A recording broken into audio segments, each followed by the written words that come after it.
Sacred Mysteries. Among the Mayas and the Quiches, 11,500 years ago, their relation to the sacred mysteries of Egypt, Greece, Chaldea, and India, Freemasonry in times anterior to the Temple of Solomon. By Augustus LePlongeon.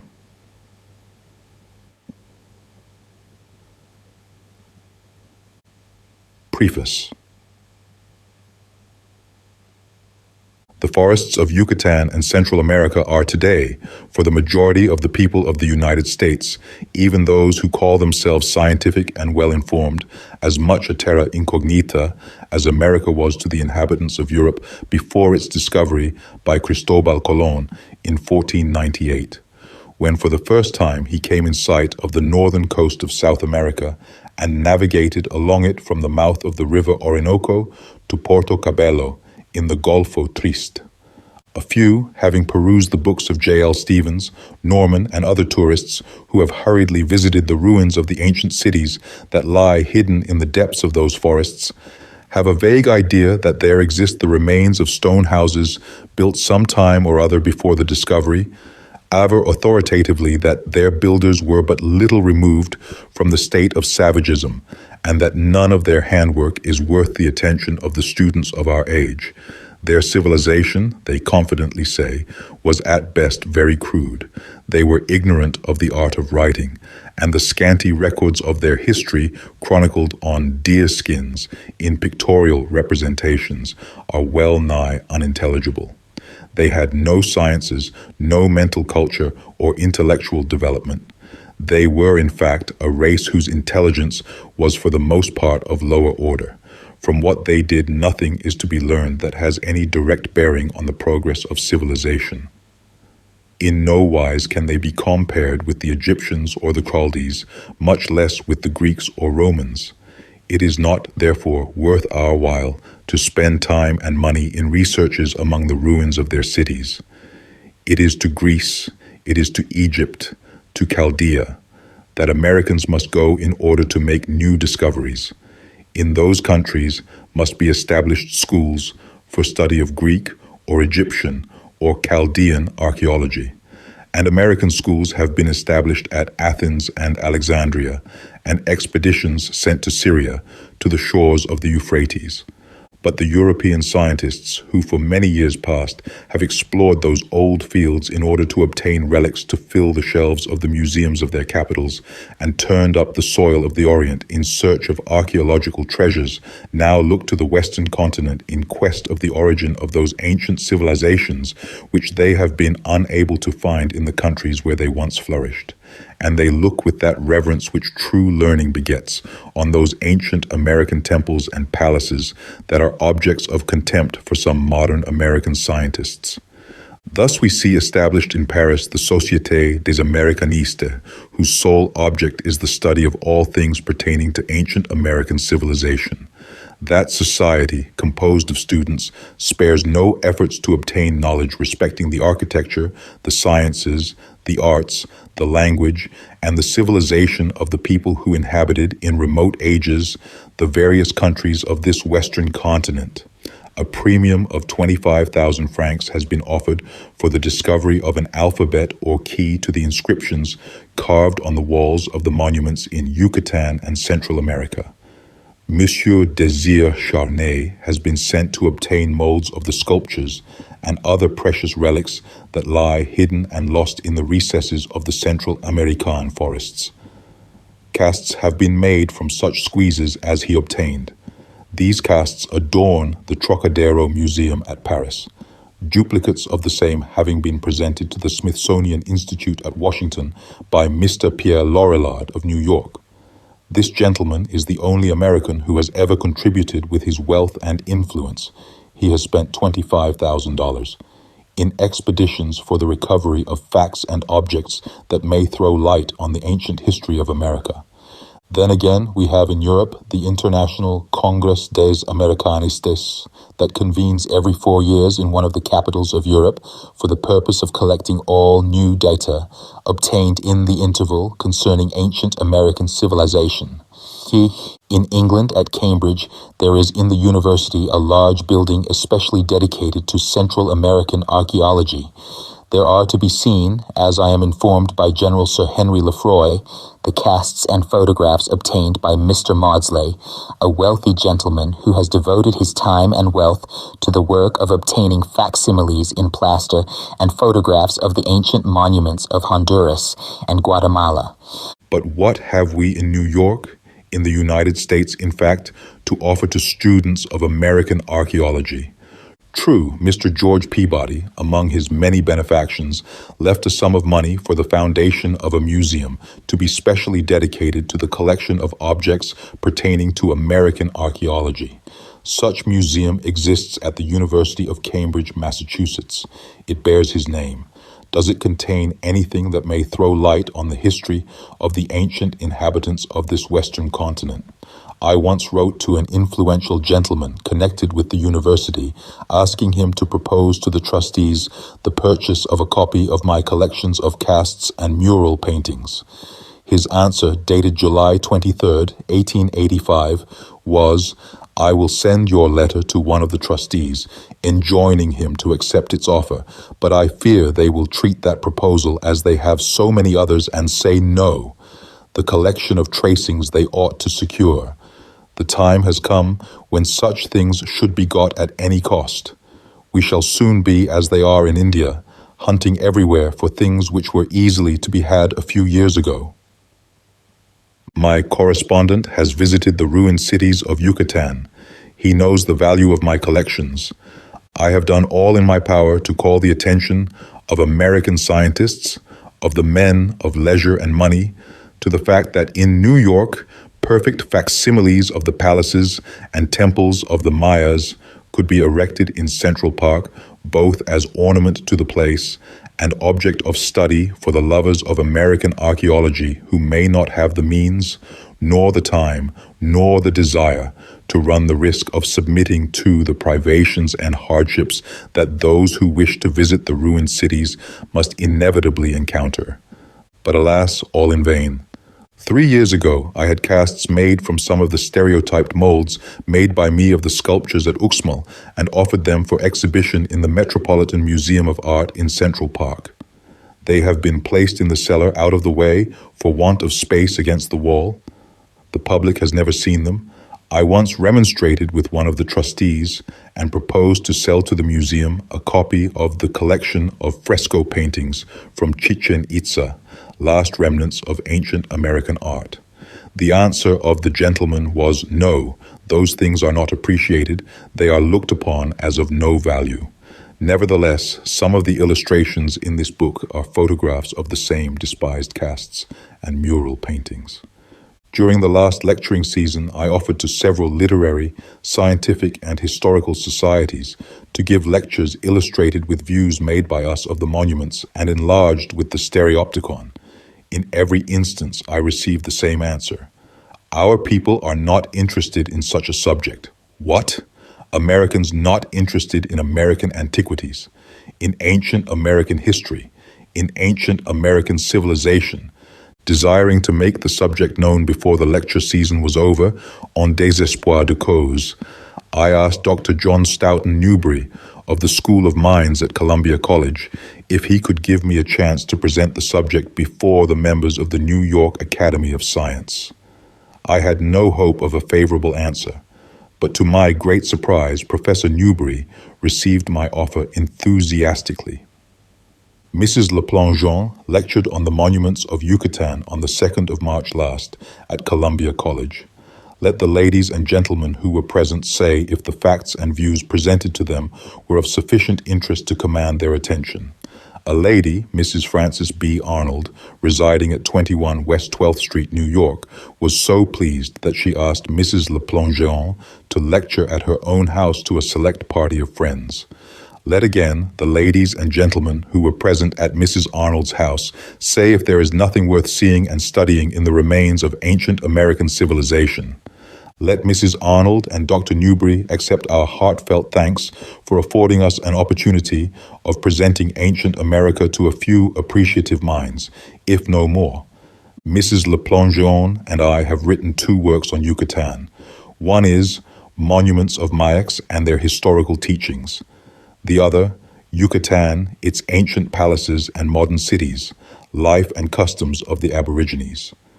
We have offered them to several publishing houses, but the same answer has been given by all.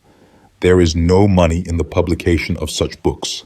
American readers do not care for this subject. Notwithstanding such rebuffs, I made up my mind to present to American readers some of the historical facts that have been brought to light by deciphering the bas-reliefs and mural inscriptions by means of the ancient hieratic Maya alphabet discovered by me. I offer them in this small volume that I take pleasure in dedicating to Mr. Pierre Lorillard as the most worthy of it among the Americans for his generous help to students of American archaeology. If the perusal of this book fails to awaken in this country an interest in ancient American civilization and history, then I will follow the advice said to have been given by Jesus of Nazareth to his disciples when sending them on their mission of spreading the gospel among the nations. And whomsoever shall not receive you, nor hear you, when ye depart thence, shake off the dust under your feet. St. Mark, chapter 6, verse 11. For I shall consider it useless to spend more time, labor, and money on the subject in the United States, remembering the fate of Professor Morse, when he asked Congress for permission to introduce his electric telegraph in this country.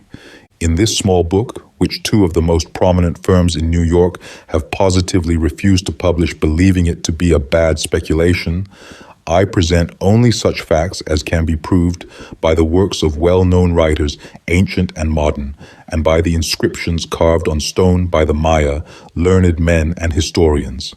It is for you, reader, to judge if they are worthy your consideration. Sacred Mysteries among the Mayas and the Quiches. There are authors who attribute the origin of modern Freemasonry to the followers of Pythagoras, because some of the speculations of that philosopher concerning the meaning of the numbers are to be found in the esoteric doctrines taught in the Masonic lodges. Others, on account of the Christian symbols that have been incorporated in the decoration of things pertaining to Masonry, following the Swedish system, say that the Essenes and first Christians founded it. Others, again, make it originate in the building of Solomon's temple, many Jewish names, emblems, and legends taken from the Bible having found their way into the rites of initiation to several degrees. Others still make it go back to Adam. Ask them why. They do not know. While not a few, and I among them, earnestly believe that Masonry existed before Adam was created. I believe it because I am convinced that this pretended ancestor of man is a myth and has never existed. Thomas Paine and those of his school say that the Druids were the fathers of the craft, they being worshippers of the sun, moon, and stars, and these jewels of the firmament being represented on the ceilings of the Masonic lodges. Dance of Illoison speaks of Herculaneum as its birthplace, because of the many similarities that existed between the collegia of the Romans and the lodges of the operative Masons of the Middle Ages. Michael Andrew Ramsay, a Scotch gentleman, in a discourse delivered in Paris in 1740, suggested the possibility of the fraternity having its origin in the time of the Crusades among the Knight Templars, and he explains it in this way. The Pope, Clement V, and Philippe le Bel, King of France, fearing the power of the Templars and coveting their immense wealth, resolved to destroy the order. When in 1308, Jacques de Molay, then Grand Master of the order, was preparing an expedition to avenge the wrongs and disasters suffered by the Christians in the East, the Pope, who was the only power to which in the spiritual the Templars owed allegiance, enticed him to France. On his arrival, he was received with every mark of friendship, but soon after, the king caused him to be arrested together with some of the other dignitaries, accusing them of the most heinous crimes, imputing to them the secret rites of their initiation. By order of the Archbishop of Sens and his provincial council, Jacques de Molay Guy of Auvergne and several other officers of the order were burned alive on March 18th, 1314. The Pope, by a bull dated on the 2d of April and published on the 2d of May 1312, that he issued on his own responsibility, the Council of Vienne in Dauphine, being adverse to hasty measures, declared the order abolished throughout the world. The execution of the Grand Master and his companions gave the coup de grâce to the order. Some of the knights who had escaped to Portugal continued the order. They assumed the title of Knights of Christ, which it bears to this day, but it never recovered its former prestige and power. Jacques de Molay, before dying, had appointed Johann Marcus Larmenio as his successor to the office of Grand Master. The knights who, fleeing from the persecution, had taken refuge in Scotland at the court of King Robert Bruce, refused to recognize his authority, and pretending to re-establish the order of the temple under the allegory and title of architects, protected by the king, laid the foundation of the order of free and accepted Masons of the Scottish Rite in 1314. This new society soon forgot the meaning of the execratory oath that the members were obliged to take at their initiation. The death of Clement V, of Philippel Ebel, of the accusers and enemies of Jacques de Molay, and the other knights who had been executed, having removed the object of their vengeance. Still they continued to decorate their lodges with tokens commemorative of the death of the Grand Master, to impose on all new members the obligation of avenging it, which they signified by striking with an unsheathed dagger at unseen beings, his supposed murderers, although all their efforts were now directed to the restoration of the honor of their association. This allegory is well known to the Knights of Cardoche. A century had scarcely elapsed when this idea also was abandoned, the founders and their disciples having passed away. Their successors saw only allegories in the symbols of the order, and the extensive use of words and texts from the Bible was then introduced. Of their work, but little is positively known until the reign of Charles I. Of England, when their mysterious initiations began to attract attention. The enemies of Cromwell and of the Republic, having in view the re-establishment of the monarchy, created the degree of Grand Master to prepare the minds of the Masons for that event. King William III was initiated. Masonry, says Preston, was very much neglected as early as the reign of James II, and even after this period it made but slow progress until 1714, when King George I ascended the throne. 3 years later, in February 1717, the first Grand Lodge was established in London.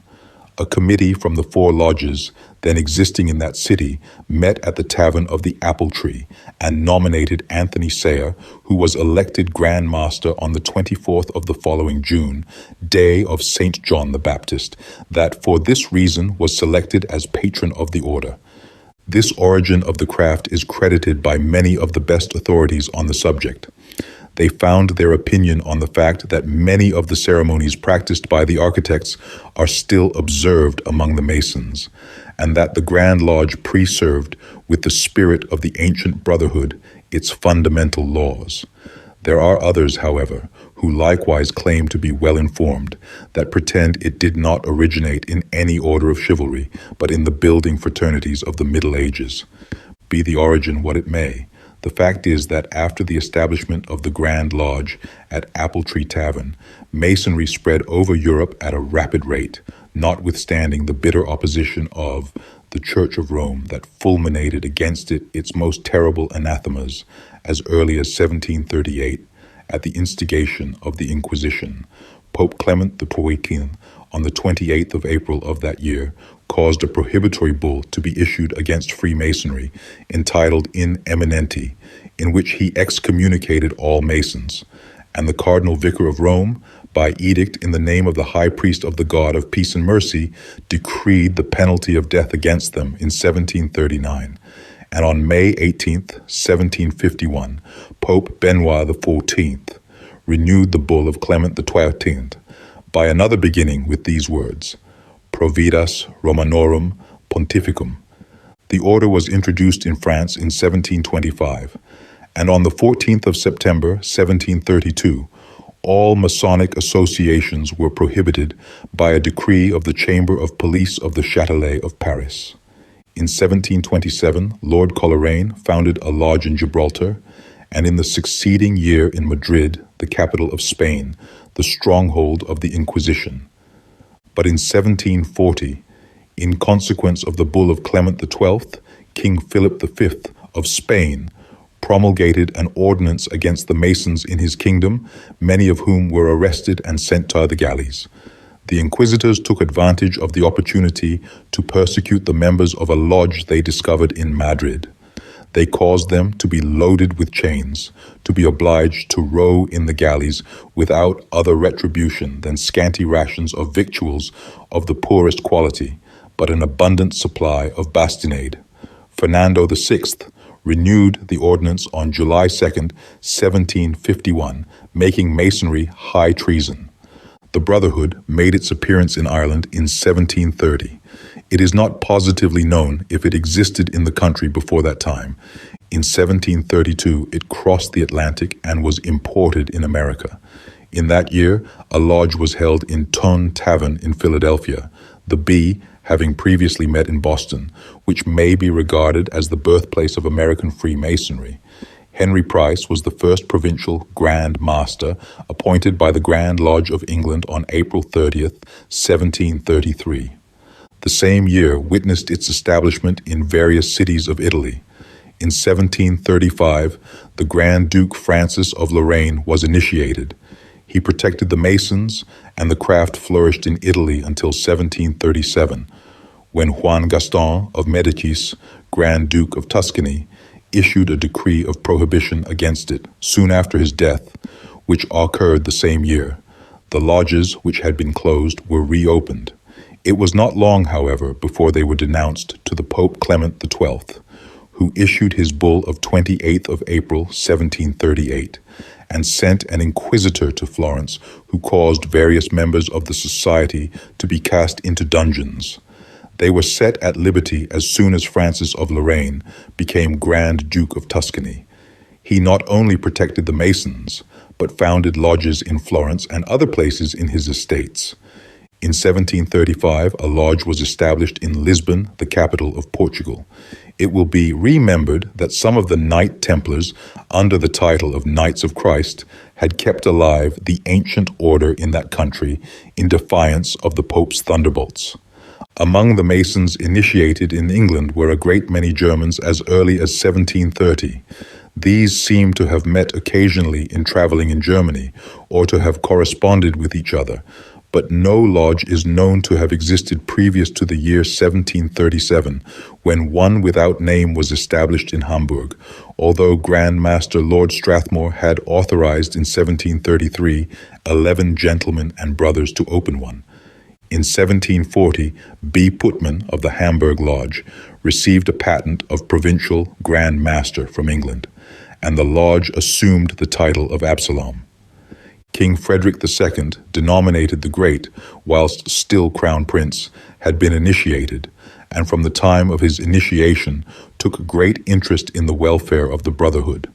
Crowned King of Prussia, he continued to give it his support, assuming the title of Great Master Universal and conservator of the most ancient and most respectable association of ancient Freemasons or architects of Scotland. Masonry enjoyed under his reign such consideration that many German princes, following his example, were initiated, and so many of the nobility joined the society that to belong to it came to be regarded as a mark of nobility and high breeding. Notwithstanding his multifarious state duties and the many wars that took place during his reign, which demanded his constant attention, he found time to frame a constitution to cement together again the order that at one time, owing to external persecutions on the one hand, to internal dissensions suscitated by the incorporation to it of the Rosicrucians, and still more that of the Illuminati on the other, seemed on the eve of falling asunder. That constitution, signed by him in his palace at Berlin, on the 1st of May, 1786, saved Freemasonry from annihilation in Germany, for many, regarding it with suspicion, attacked and persecuted it. The Catholics because it came from Protestant England. The Protestant clergy looked upon it as hostile to Christianity because of the teachings and symbols altogether Catholic of the 18th degree, those of Rosa Cruz, whose motto, "We have the happiness of being in the pacific unity of the sacred numbers and in the name of the holy and indivisible Trinity," bespeaks its Jesuit origin. The people believed in the accusation of witchcraft and sorcery made against it by its enemies because of the veil of secrecy thrown over their meetings. Authors have endeavored to show that modern Freemasonry is not derived from the mysteries of the ancients. J.G. Findle, an advocate of this opinion, says, "Seeing that the ancient symbolical marks and ceremonials in the lodges bear a very striking resemblance to those of the mysteries of the ancients, some have allowed themselves to be deceived and led others astray, imagining they can trace back the history of the craft into the cloudy mists of antiquity. Instead of endeavoring to ascertain how and when these ceremonies were introduced into our present system, they have taken it for granted that they were derived from the religious mysteries of the ancients." Now, if we merely consider the tokens of recognition, the passwords and secret words, the decorations of the lodges, according to the degrees into which modern Masonry is divided, tokens, words and decorations, nearly all taken from the Bible and symbolical of events, real or imaginary, some of which are said to have taken place in comparatively modern times, after the decline and final discontinuance of the ancient mysteries in consequence of the spread of Christianity, others having occurred in the early days of the Christian era, others at the time of the building of Solomon's temple, all of which had certainly nothing to do with the religious mysteries of Egypt, Chaldea, Greece, Etruria, etc., that were instituted ages before the pretended occurrence of those events, then we may positively affirm that it is not derived from these. But if, on the other hand, we observe, and it is difficult to overlook it, that these symbols are precisely the same that we find in the temples of Egypt, Chaldea, India, and Central America, whatever may have been the esoteric meaning given to them by the initiated of those countries, we are bound to admit that a link exists between the ancient mysteries and Freemasonry. It is for us to try to discover when that link was riveted and by whom. If the theory of Chevalier Ramsay be true, that is, if modern Masonry had its beginning in the Society of Architects, founded in Scotland under the protection of King Robert Bruce, and the title of Ancient and Accepted Masons of the Scottish Rite, seems to favor that opinion, then we may trace its origin to the order of Knight Templars, and through them to the ancient mysteries practiced in the East from times immemorial. It is well known that one of the charges made against Jacques de Molay and his associates by their accusers was that they used secret rites in their initiations. Their 4 oaths were well known, but not their rites of initiation. What were they? We are told that the aim of the Society of Architects was to perpetuate the ancient order of the temple. It is therefore to be presumed that they continued to observe the rites and ceremonies practiced in the chapters of the Templars, to use them at the initiations of members into the new society, to whom they communicated the intimate meaning of their symbols. Were these rites analogous to those observed in the initiations to the symbolical degrees? These degrees were, it must be remembered, the only ones originally recognized by the Brotherhood, as there are but 3 in the Society of Jesus, the Neophytes, the Coadjutors, and the Preface, as there were anciently among the priests of the temples of Egypt, who indeed considered it a great honor to be judged worthy of admission to the 3rd degree, that is, to participation in the greater mysteries. Was their explanation of the symbols similar to that taught in Masonic lodges? The Templars were accused, as Masons are today, by the Romish Church, since it has lost its hold and influence on the association, of the crime of heresy, and many Masons have suffered death by being burnt alive as heretics. From whom did the Templars receive those symbols and their esoteric meaning, in which we plainly trace the doctrine of Pythagoras? No doubt from the Christians who, like the Emperor Julian, the Bishop Synesius, Clement of Alexandria, and many other pagan philosophers who had been initiated to the mysteries by the priests of Egypt before being converted to Christianity. In that case, the connection of modern Masonry with the ancient religious mysteries of Egypt, consequently with those of Greece and Samothracia, is easily traced, and the resemblance of the symbolical marks and ceremonials of Masonic lodges with those of the mysteries naturally accounted for. Thus it is that many Masonic authors may have been led to trace the origin of the craft to followers of Pythagoras, and others to the Essenes and first Christians. Krause, in his work, has endeavored to prove that Masonry originated in the associations of operative Masons that in the Middle Ages traveled through Europe and by whom the cathedrals, monasteries, and castles were built, whose fundamental laws, traditions, customs, and tools are now used in the lodges in a figurative sense.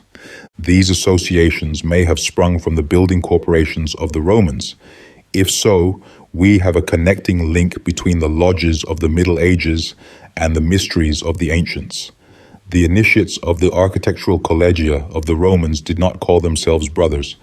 This is a title that came into use only when the Christian Masonic fraternities adopted it. They styled themselves collega or incorporatus. They worked in buildings apart or in secluded rooms, and the constitution of Masonic lodges, so far as the officers, their titles and duties, and the symbols are concerned, is so similar to theirs that one might be inclined to believe that the early Masons imitated the Roman collegia. This theory is not without semblance of plausibility. Rome, during several centuries, held sway over Gaul and Britain.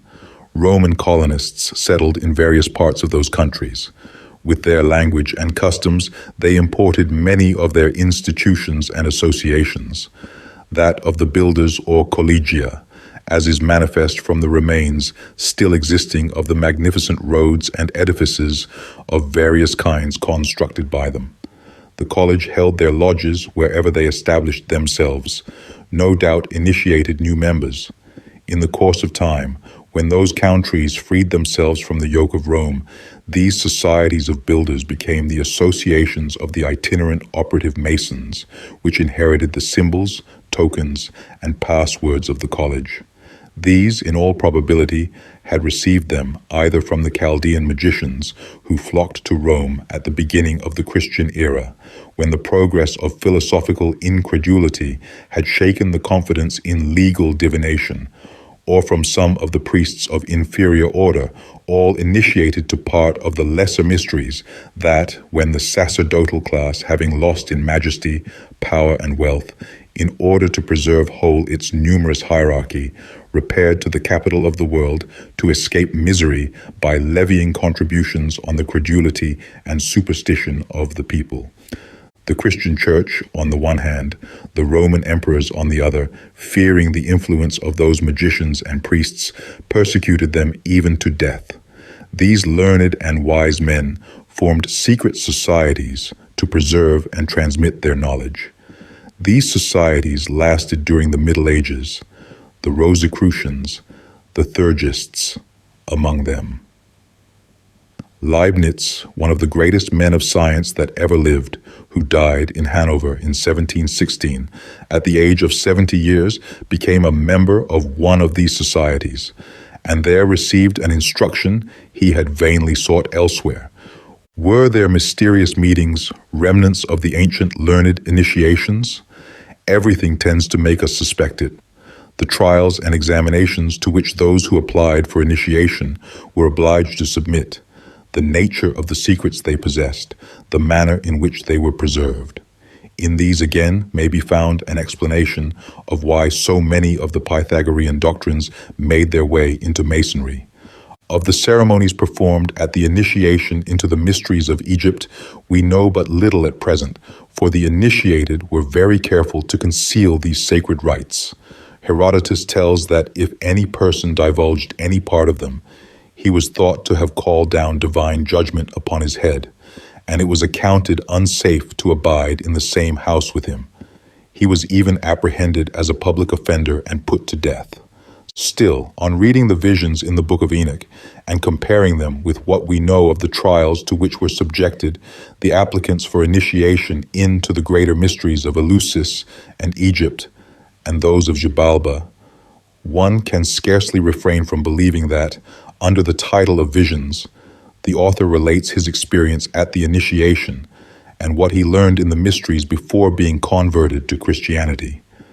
That book is believed to have been written at the beginning of the Christian era, when, under the yoke of the Roman emperors, the customs and religion of the Egyptians fell into decadency, and the Christian bishops of Alexandria, such as George, Theophilus, Cyril, the murderer of the beautiful, learned and noble Hippothea, daughter of the mathematician Theon, persecuted the worshippers of Isis and Osiris and converted their temples into Christian churches after defacing and whitewashing the ancient sculptures that covered their walls, on which they painted rough images of saints. It may be that its author, although having embraced Christianity, still retained in his heart of hearts a strong love for the ancient institutions that were fast disappearing in the midst of the political and religious dissensions that were raging at the time, fearing lest the learning of the priests of old and the knowledge he had acquired by his initiation into the mysteries should become lost, the dread of death being removed by the new order of things. He put, for greater safety, in the mouth of Enoch, as instructing his son what he had seen and learned in the secrecy of the temples. Let us hope that further discoveries in the ruins of the temples, or in the tombs, may put into our possession some papyrus whose contents will throw light on the subject and reveal these secrets. The Masonic objects found under the base of the obelisk, known as Cleopatra's Needle, now in Central Park, New York, show that many of the symbols pertaining to the rites of modern Freemasonry were used in Egypt by building organizations and architects at least 1900 years ago.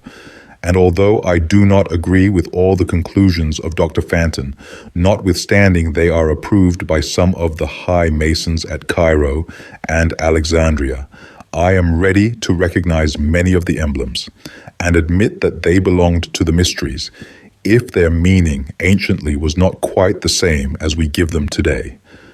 The reluctance of the Egyptians to admit strangers to the holy secret of their mysteries was for a very long time insuperable. However, they seem to have relaxed at rare intervals in favor of personages noted for their wisdom and knowledge. So they admitted the great philosopher Thales, who went to Egypt to learn geometry and astronomy, about 587 years before the Christian era. Eumolpus, king of Eleusis, who, on returning to his country, instituted the mysteries of that name in honor of the goddess Ceres, that presided over the crops and other fruits of the earth. Orpheus, the celebrated Greek poet, obtained likewise the honor of the Ennichiation and established the Orphic ceremonies which, according to Herodotus, were observed alike by the Egyptians and the Pythagoreans. It must be remembered that Pythagoras, after being submitted to extremely severe ordeals to cause him to desist from his desire of being initiated, was, on account of his firmness, granted the privilege of initiation. Many of the rites and ceremonies were therefore brought from Egypt to Greece. Speaking of the Thesmophoria festivals in honor of Ceres, next in importance to the mysteries of Eleusis, Herodotus says, "These rites were brought from Egypt into Greece by the daughters of Danaus, who taught them to the pelagic women. But in the course of time they fell into disuse, except among the Arcadians who continued to preserve them. The Pelasgians had also initiated the inhabitants of Samothracia. They, in turn, taught the Athenians the mysteries of the Cabiri." From that, it results that if we desire to obtain an insight of the Egyptian mysteries, we must see what happened at the initiation into those of Greece.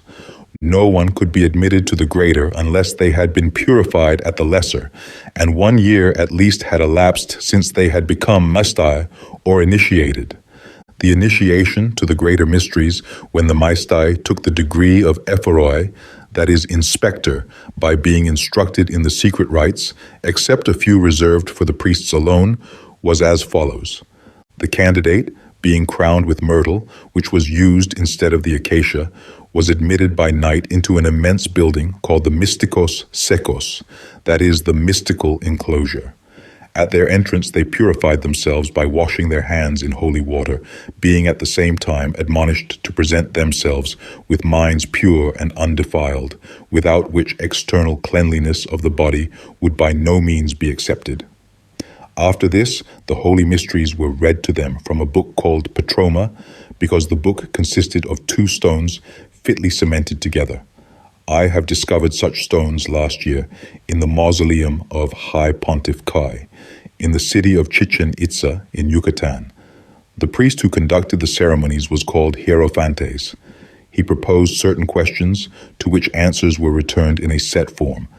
Then strange and amazing objects presented themselves.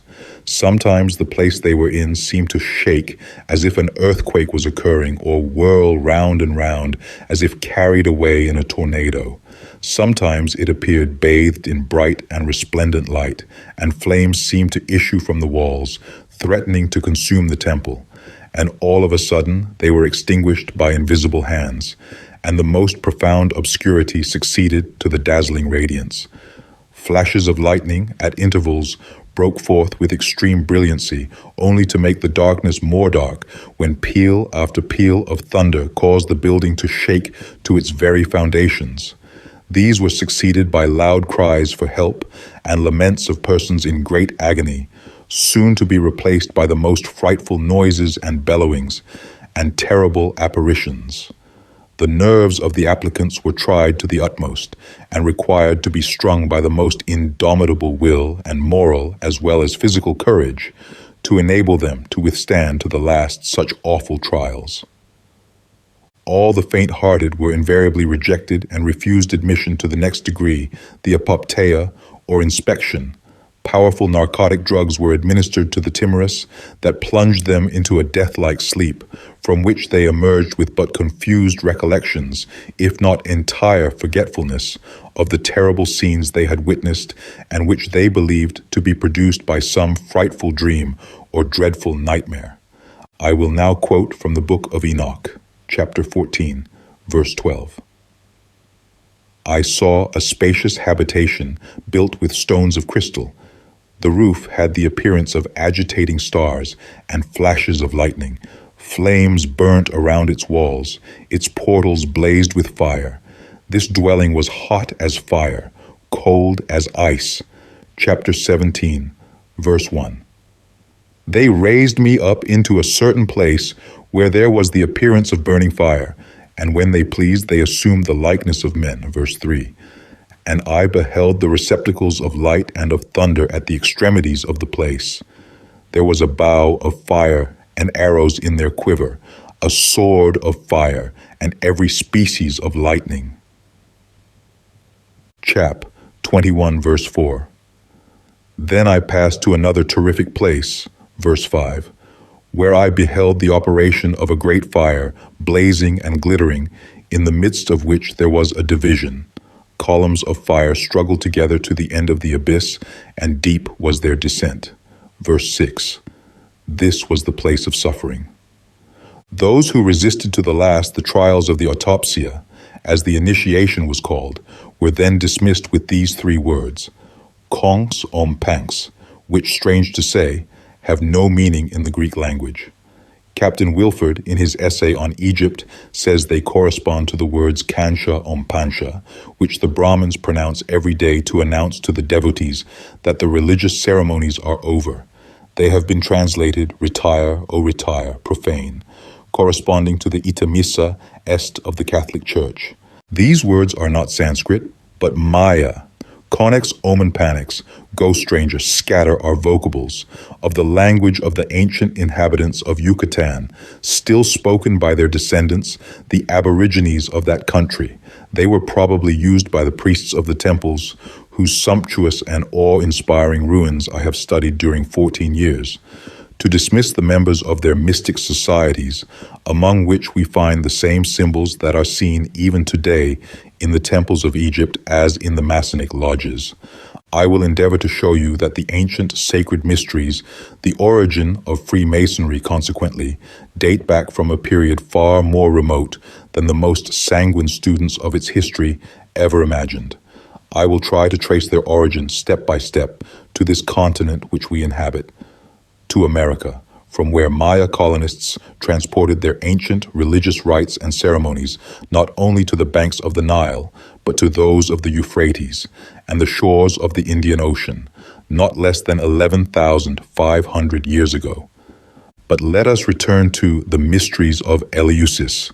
In the trials to which the Mistai were subjected to try their fitness to become Ephoroi, Masons no doubt recognized several of the ceremonies that took place at their initiation into the craft. If Freemasonry had not its origin in the ancient sacred mysteries, how could these rites have found their way into it? The Ephoroi were now prepared for the third degree, the apoptia, the most sacred of all. In this, the apopti, or inspectors of themselves, were placed in presence of the gods, who were supposed to appear to the initiated. Proclus, a philosopher, disciple of the divine Plato, in his commentaries on the Republic of his master, says, "In all initiations and mysteries, the gods exhibit themselves under many forms and appear in a variety of shapes. Sometimes their unfigured light is held forth to view. Sometimes this light appears under a human form, and sometimes it assumes a different shape." And again, in his commentaries on the first Alcibiades, "In the most holy of the mysteries, before the god appears, the impulsions of certain terrestrial demons become visible, alluring the initiated from undefiled good to matter. Then all the seductions that human mind can imagine to excite the passions were placed within the grasp of those who aspired to become epoptai. They were invited to freely give way to voluptuousness, to the enjoyment of all kind of mundane pleasures, before they renounced them forever. Nothing that could possibly entice applicants to fall from their state of moral and physical purity was omitted. All that could be done to induce them to yield to temptation was resorted to. If in a moment of weakness they allowed their senses to obtain the mastery over their reason, woe to them. For before they could realize their position, before they had time to recall their scattered thoughts, the bright surroundings disappeared as by magic. They were plunged in the most dense obscurity. The ground gave way under their feet, and they were precipitated into a deep abyss, from which if they escaped with their life, they never did with their reason." Theon of Smyrna, in his work Mathematica, divides the mysteries into 5 parts. 1. The purification. 2. The reception of sacred rites. 3. The apopteia, or reception. 4. End and design of the revelation, the building of the head and fixing of the crowns. 5. The friendship and interior communion with God, the last and most awful of all the mysteries. It is supposed the prophet Ezekiel alludes to these initiations when he speaks of the abominations committed by the idolatrous ancients of the house of Israel in the dark, every man in the chambers of its imagery. Here again, I will quote from the book of Enoch, chapter 22. "From thence I proceeded to another spot where I saw on the west a great and lofty mountain, a strong rock and 4 delightful places." Chapter 14, verse 14. "Then I went to another habitation, more spacious than the former. Every entrance which was opened before me was erected in the midst of a vibrating flame." Verse 18. "Its floor was on fire. Above were lightning and agitated stars, whilst its roof exhibited a blazing fire." Verse 21. "One of great glory sat up on the orb of the brilliant sun." Verse 24. "A fire of great extent continued to rise up before him." It is said that the ordeal through which the candidates were obliged to pass previous to admission into the Egyptian mysteries were even more severe, and that Pythagoras, wise philosopher as he was, had a narrow escape from it. The priests alone could arrive at a thorough understanding of the mysteries. So sacred were their secrets held that many of the members of the sacerdotal order even were not admitted to a participation of them, but those alone who proved themselves deserving of the honor, since Clement of Alexandria tells us, the Egyptians neither entrusted their mysteries to everyone, nor degraded the secrets of divine matters by disclosing them to the profane, reserving them for the heir apparent to the throne, and for such of the priests as excelled in virtue and wisdom. From all we can learn on the subject, the mysteries consisted of two kinds, the greater and the lesser, divided into many classes. The candidate for initiation had to be pure, his character without blemish. He was commanded to study such lessons as tended to purify the mind. Great was the honor of ascending to the greater mysteries, and it was difficult to attain to it. An inscription of a high priest at Memphis, says Mr. Samuel Birch, states that he knew the arrangements of the earth and those of Heliopolis and Memphis, that he had penetrated the mysteries of every sanctuary, that nothing was concealed from him, that he adored God and glorified him in all his works, and that he hid in his breast all that he had seen. Had he not kept his secrets so carefully concealed, no doubt he would have told us that at one of the initiations, the figure of the god Osiris, in whose honor the mysteries were celebrated, and whose name the initiates did not dare pronounce, appeared to the candidate, as it did at Heliopolis to Pianchi, king of Ethiopia. At a later period, when the ancient customs had become relaxed owing to the invasion of the country by foreigners and to the government passing from the hands of native rulers to those of Persian, of Greek, or Roman governors, many, besides the priests, came to be admitted to the lesser mysteries, but all had to pass through the different grades and conform to the prescribed rules, as in the case of Thales, Eumolpus, Orpheus, Pythagoras, Plato, Herodotus, and others. I will not here describe at length the initiations to the mysteries in honor of the sun god, Mithra, instituted by Zoroaster, but only state that Porphyrius, on the testimony of Eubulus, says that this philosopher and reformer, having selected a cavern in a pleasant locality in some mountains near Persia, dedicated it to Mithra, the sun, creator and father of all beings, that he divided it into geometrical figures intended to represent the climates and elements. In a word, that he imitated in a small way the order and disposition of the universe by Mithra. After him, it became customary to consecrate caverns for the celebration of mysteries, as we see yet in Japan. The candidates for initiation to the Mithra mysteries were submitted to the most awful trials, among which one was to try the docility and courage of the applicant. He was ordered by the priest to kill a man. According to Plutarch in his Life of Pompeius, these mysteries were brought to the Occident by Cilician pirates about 68 years before the Christian era. They were well received by the Greco-Latin world, and the initiated were soon to be counted by thousands. In the time of the Emperor Adrian, the mysteries of Mithra had become so popular that Pallas, a Greek writer, composed a poem on the subject that Porphyrius has preserved in a special treatise on the abstinence from the use of animal flesh. The mysterious initiations vividly impressed the imagination, as at times, and by way of expiation, human victims were offered and immolated.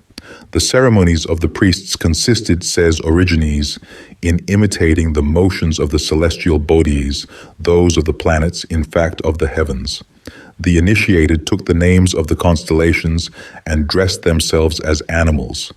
A theology purely astronomical was taught in these mysteries, in which they used the purification by water in honor of the goddess Ardvikura Anahita, she of the celestial waters, the confession of sins, and a sort of Eucharist, or offering of bread, still observed by the Parsis or fire worshippers in India. It may be said that during the last years of the Roman Empire, the religion of Mithra had become the state religion.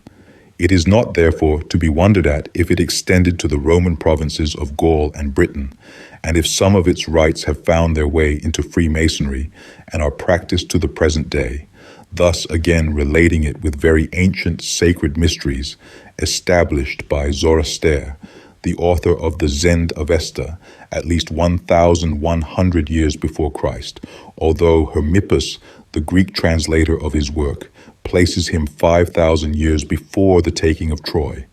If we go to Hindustan, there we will learn of a secret society of wise and learned men, whose object is the study of philosophy in all its branches, but particularly the spiritual development of man. The leading fraternity is established in Tibet, and the High Pontiff and other dignitaries of the Lama religion belong to it. They are known throughout India by the name of Mahatmas, or brothers. To obtain this title, it is necessary to suffer a long and weary probation, and pass through ordeals of terrible severity. Many of the Kalas, as the aspirants are called, have spent 20, even 30 years of blameless and arduous devotion to their task, and still they are in the earlier degrees, looking forward to the happy day when they may be judged worthy to have the title of brother conferred upon them. These Mahatmas are the successors of those secret societies of learned Brahmins, so celebrated for their wisdom from very remote ages in India, and of whose colleges or lodges, always built on the summit of high mounds, either natural or artificial, Alexander the Great, when he achieved the conquest of that country, was never able to take possession. Philostratus informs us that their mode of defense consisted in surrounding themselves with clouds, by means of which they could at will render themselves visible or not, and hurling from their midst tempests and thunder on their enemies.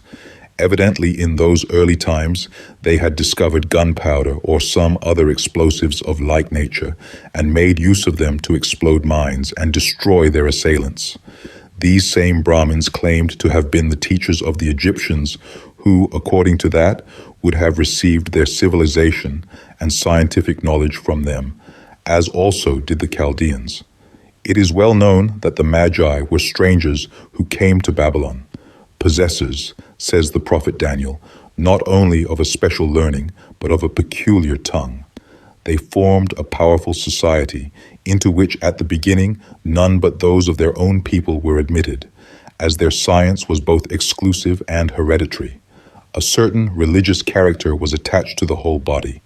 Every priest must be a Chaldean, but every Chaldean was not a priest. They passed their whole lives in meditating questions of philosophy. Astronomy was their favorite study, but they acquired great reputation for their astrology. They were versed in the arts of prophesying, of explaining dreams and prodigies, and the omens furnished by the entrails of victims offered in sacrifice. The parents taught the children. At their head was a high pontiff with the title of Rabmag, venerable, or according to its meaning in the Maya language, Labmak, the old man. At Babylon, they were the ruling order, the advisors of the king. Nothing is known today of their rites of initiation, but they must have been very similar to those of the Egyptians, since the civilization of Chaldea and that of Egypt were twin sisters, offspring from the same parents. I have endeavored in a cursory manner to show that the ancient sacred mysteries were established for the same purpose in every civilized nation of antiquity, that is, for the cultivation of science, the acquirement of knowledge, the bettering of man's moral and physical nature, the development of his intellectual and mental faculties, the understanding and study of the laws that govern the material and spiritual world, thus bringing him into closer contact with deity. They kept their learning and discoveries a profound secret, surrounding them with mysterious allegories and enigmatical symbols, for, as says Strabo, to surround the things that are holy with a mysterious obscurity is to make divinity venerable, is to imitate its nature that escapes man's senses. Or, as Gregory of Nazianze wrote to Jerome, the less ignorant men understand the more they admire. And as the priests of today, in fact of all times, of all religions, they wished to be regarded by the masses as dispensers of the God's favors, as mediators between the deity and man. This similarity of the rites practiced in the initiations, the identity of symbols, proves that these rites and symbols had been communicated from one to another, just as in modern Freemasonry, the initiations are the same in the lodges, the world over, having been carried to the most distant lands by travelers, colonists, or missionaries from the fountainhead, the Grand Lodge of England. But with respect to the ancient sacred mysteries, the query arises as to where they originated. We know that from Egypt and Chaldea they were brought to Greece and Rome. From whom did the Egyptians and Chaldeans receive them? The Brahmins asserted that the Magi and the Hierophants were their disciples. Admitting this assertion to be true, may we not ask, from whom did the Brahmins learn them? No doubt, if we question them on the subject, they will answer that they are the originators of these mystic rites and secret societies of learned men. And with difficulty we could gainsay their assertion, were it not that Plutarch and other Greek writers who have described the Eleusinian mysteries have taken care to preserve the words used at the closing of the ceremonies by the officiating priest, and also made known to us the name and shape they gave to their place of meeting. It is well known that the Brahmins, in many of their religious ceremonies, make use of words that are not Sanskrit, but are said to belong to a very ancient form of speech, now dead, the Akkadian, spoken by the inhabitants of the countries situated along the banks of the Euphrates, near its mouth. Strange as it may appear, this language presents many affinities with the Maya, which is still the vernacular of the Aborigines of Yucatan and other countries south of the peninsula. The fact is that the words conch, om, panx mean nothing in Greek, but as we have said, are pure Maya vocables that have the same meaning as that given to Kancha, om, pansha, by Captain Wilford. That is not all. We are also told that the place or temple where the initiated assembled to perform their ceremonies had the form of a rectangle and that it represented the universe. Modern Masons have wrongly translated that idea by the Sanskrit word loga, from which the word lodge has been derived, and the form of Masonic lodges adopted. The shape of the temples was that of the Egyptian letter M, called Ma, a word that also means place, country, and by extension, the universe. The Egyptians adopted it, therefore, not because they believed, as Dr. Fanton suggests, that the earth was square or oblong, for they knew full well it was spherical, but because the sign of the word Ma conveyed to their mind the idea of the earth, as the word earth represents it to ours. But Ma is also the radical of Mayax, and likewise, in the Maya language, it means the country, the earth. The Mayas selected the oblong square to represent it because it is the geometrical figure that is nearest in shape to the contours of the Yucatan Peninsula. So we have found a bridge to cross the vast expanse of water that lies between the eastern and western continents, a clue that may lead us to the birthplace of the ancient sacred mysteries in those lands of the West, that land of Kui, the motherland of the gods and of the ancestors of the Egyptians, where the god Osiris reigned supreme over the souls emancipated from the trammels of matter. In the depths of the forests that cover the soil of Central America lie hidden, under a cloak of verdure, the ruins of ancient cities. There are to be seen the crumbling, awe-inspiring remains of grand old monuments, mementos of the power and civilization, of the scientific and intellectual attainments of the mighty races that erected them, and have disappeared forever in the abyss of time. At Uxmal, one of these ancient great metropolis in Yucatan, there exists an artificial mound of peculiar construction. The entire structure measured 29 meters, about 95 feet in height, 66 meters, 214 feet 6 inches in length at the base, and 33 meters, 107 feet 3 inches in width. The lower part is formed of the frustum of an elliptical cone, 14 meters, 45 feet 6 inches in height, divided into 7 gradients, each 2 meters high. On the upper plane of the frustum, which forms a terrace 35 meters long by 10 meters wide, are constructed the sanctuary, or Holy of Holies, facing west, whose ground plan is made in the shape of a cross with a double set of arms, and a truncated rectangular pyramid 6 meters high, the upper plane of which supports the crowning edifice 6 meters high, 29 meters long, and 7 meters wide, ground plan of sanctuary. This building emblem of the lands of the West is composed of 3 separate apartments 2 meters 25 centimeters wide, having originally no communication with each other. Holes have been bored in the partition walls that have much weakened the construction. For what purpose it is difficult to surmise, unless it be for the love of destruction. The rooms at the extremities are of the same size, 5 meters 50 centimeters, about 17 feet 10 inches, long, while the middle chamber is 7 meters 25 centimeters in length. The door of this chamber faced west and led, by means of a small stair, to a terrace formed by the roof of the sanctuary. Ground plan of Temple of Mysteries. From there, the learned priests and astronomers, elevated above the mists of the plains below, could without hindrance follow the course of the celestial bodies in the clear, cloudless skies of Yucatan, where at times the atmosphere is so pure and transparent that stars are clearly visible to the naked eye that require the aid of the telescope to be seen in other countries. The doors of the other rooms faced east. The ceilings, like those of all the apartments in the monuments of Yucatan and Central America, form a triangular arch. This shape was adopted by the builders, not because they were ignorant of how to construct circular arches, since they erected edifices roofed with domes, but in accordance with certain esoteric teachings pertaining to the mysteries and relating to the mystic numbers 3, 5.7.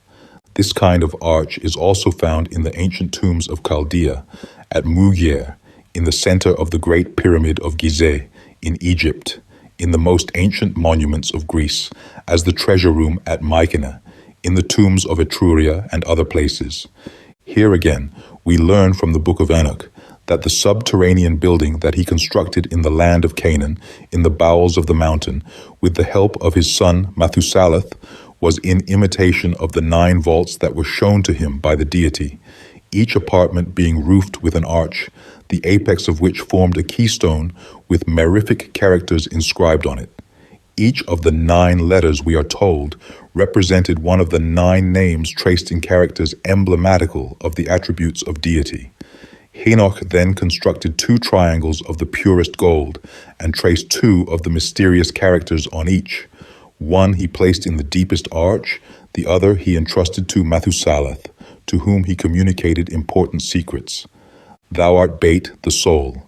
Thou art Ather, one of the Bia, and thou art Akori. Hail, Father of the world. Hail, Triform God.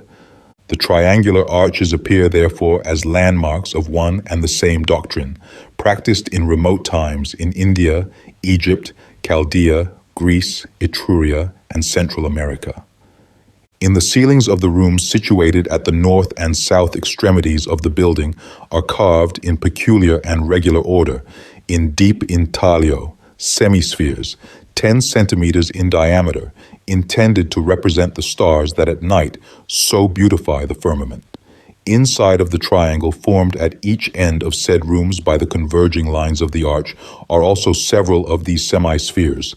Those in the north room form a triangle, while those in the south room, 5 in number, figure a trapezium, with one of these half-spheres in the middle. The middle chamber is now devoid of decorations of any sort. Its length, 7 meters, is today the only vestige which remains to indicate that in it, in former times, were practiced rites and ceremonies pertaining to the 3rd degree of initiation. This chamber could be reached by walking on the narrow terrace round the building, but I feel certain that those whose privilege it was to assemble within its walls got to it from the west side. There was a stairway 9 meters wide, beautifully ornamented, leading from the courtyard adjoining the priest's palace to the entrance of the sanctuary. Thence another small stairway 2 meters, 40 centimeters, wide, situated on the north side of the sanctuary, led to the upper terrace, to the roof of that monument, and to the middle chamber. The access to the north and south rooms was by a grand stairway of 96 steps, each 20 centimeters. high that led to the upper terrace surrounding the whole edifice. This stairway, situated on the east side of the mound, is 14 meters, 45 feet 6 inches wide, and like that on the east side, so steep as to require no little practice and care to ascend and descend its narrow steps with comparative safety and ease. A few centimeters above the lintel of the entrance to the sanctuary is a cornice that surrounds the whole edifice. On it are sculptured these symbols, many times repeated. On the underpart of this cornice are small rings cut in the stone, from which curtains were suspended to hide the Holy of Holies from profane gaze. The exterior of the monument was once upon a time ornamented with elaborate and beautifully executed sculptures, which have now in great part disappeared. Still, those that adorn the exterior walls of the sanctuary remain as specimens of the beautiful handiwork and of the great skill of the artists, whilst the exquisite architectural proportions of the whole edifice bespeak the mathematical and other scientific attainments of the architects who planned the building and superintended its erection. The ornaments that cover these walls are remarkable in more than one sense. They are not only inscriptions in the Maya language, written in characters identical with and having the same meaning and value as those carved on the temples of Egypt, but among them are symbols known to have belonged to the ancient sacred mysteries of the Egyptians and to modern Freemasonry. In August 1880, among the debris at the foot of the mound just described, I found pieces of what once had been the statue of a priest. The part of the statue, from the waist to the knee, particularly attracted my attention.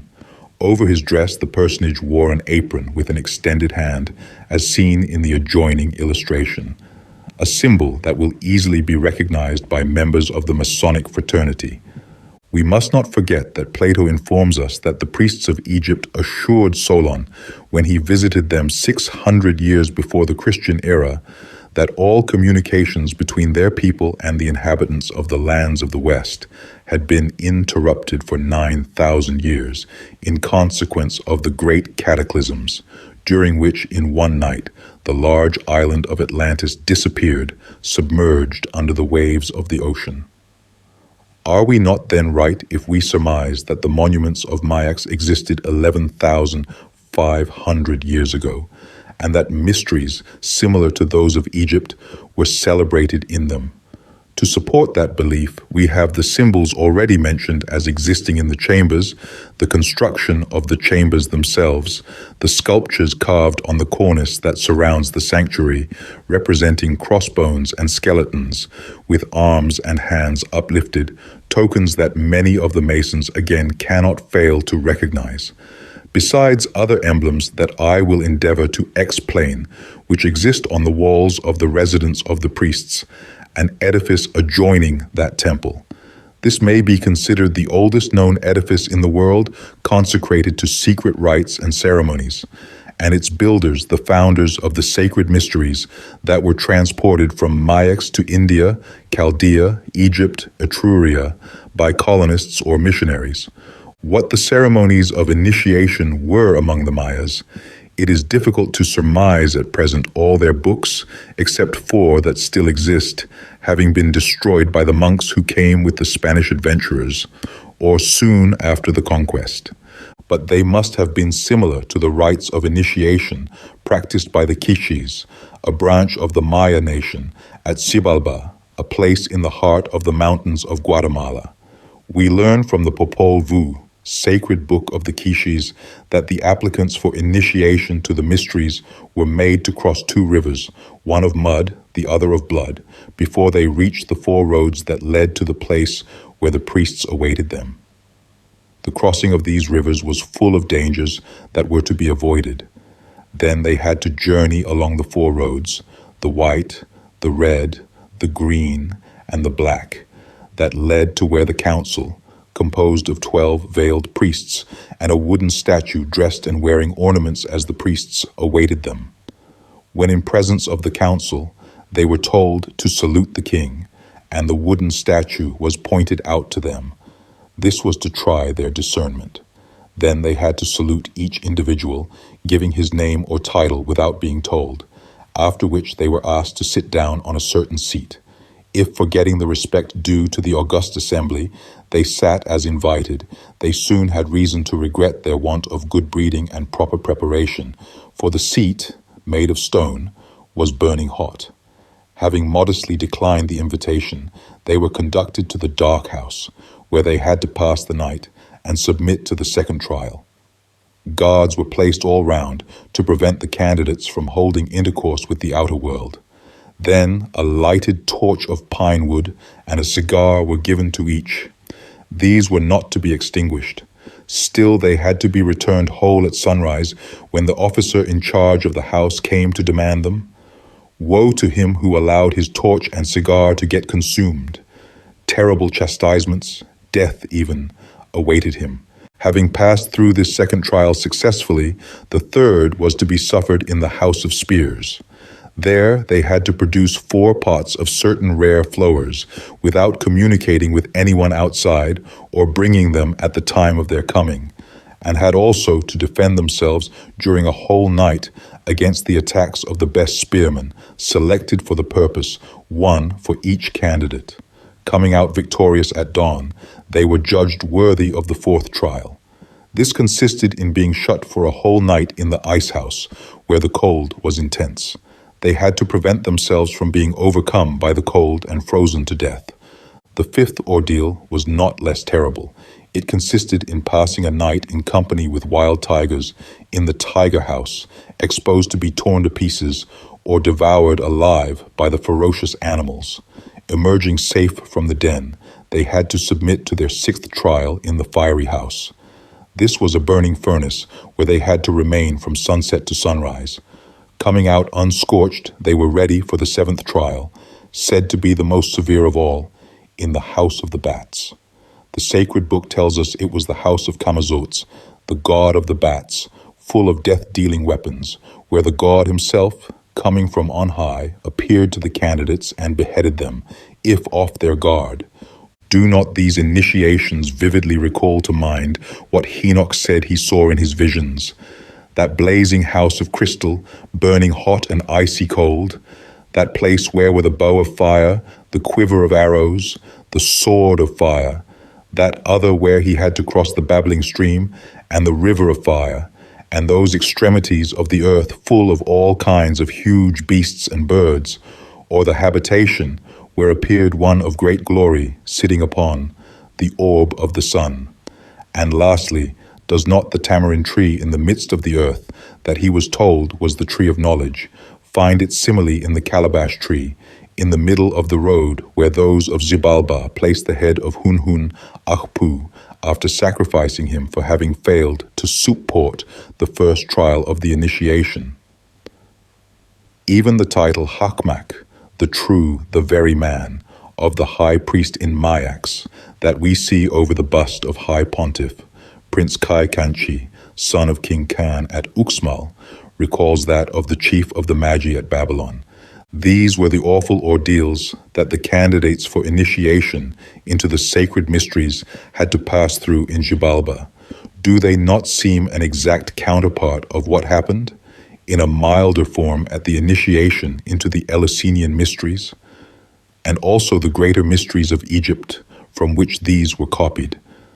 Does not the recital of what the candidates to the mysteries in Xibalba were required to know before being admitted, in order to distinguish the wooden statue pointed out to them as the king from the veiled brothers, to avoid seating themselves on a burning hot stone seat, to keep lighted the torch and cigar and prevent them from being consumed, to produce the flowers asked from them while isolated from the world in a guarded chamber, to defend themselves from the attacks of dexterous spearmen, to protect themselves against the intense cold of the ice house, to remain unhurt amidst wild tigers, or unscorched in the middle of a burning furnace.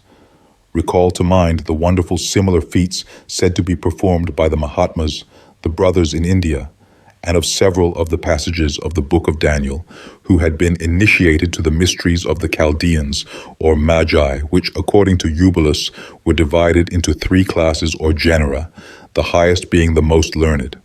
Will it be said that the mysteries were imported from Egypt or Chaldea or India, or Phoenicia to America? Then I will ask when, by whom? What facts can be adduced to sustain such assertion?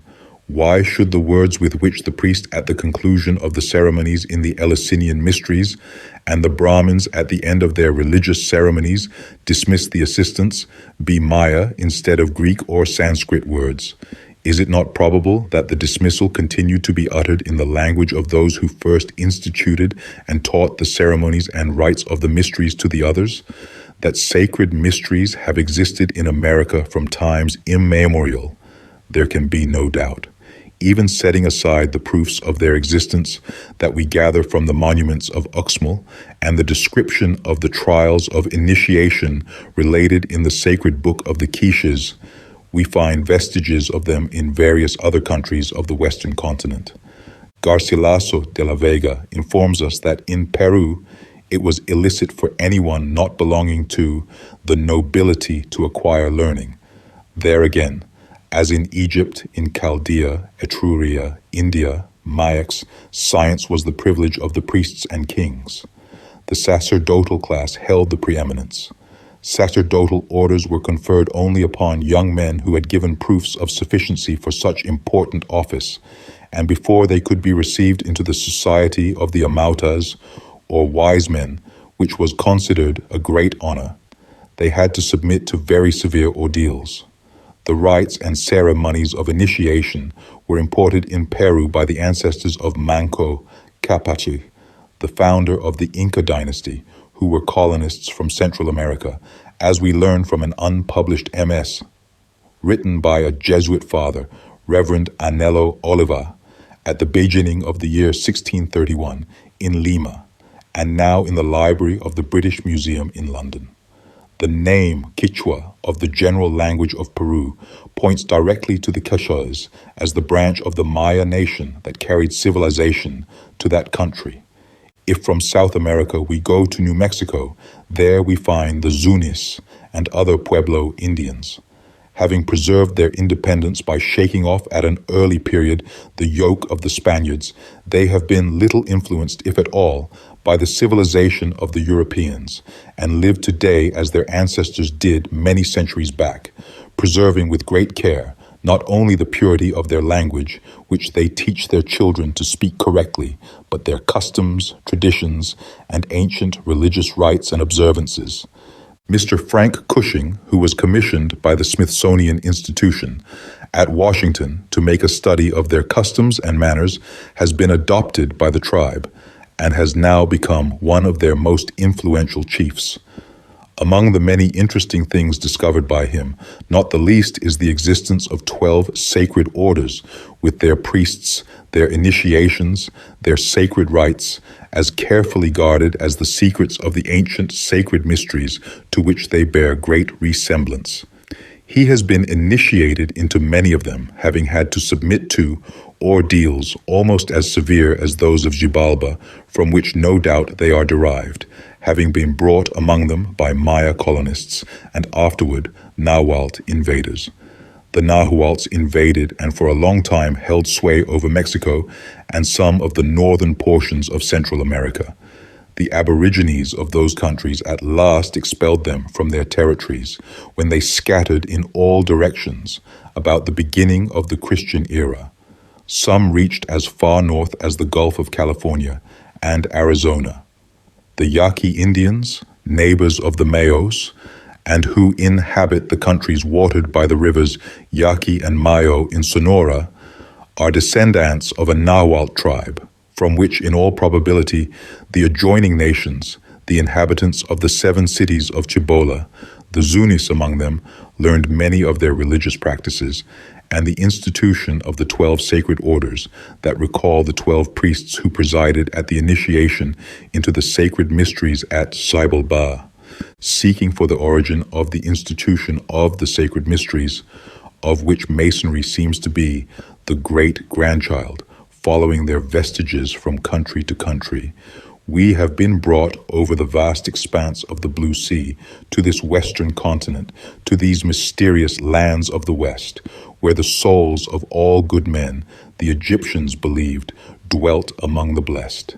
It is therefore in that country where Osiris was said to reign supreme, that we may expect to find the true signification of the symbols held sacred by the initiates in all countries, in all times, and which have reached us through the long vista of ages, still surrounded by the veil, well nigh impenetrable, of mystery woven round them by their inventors.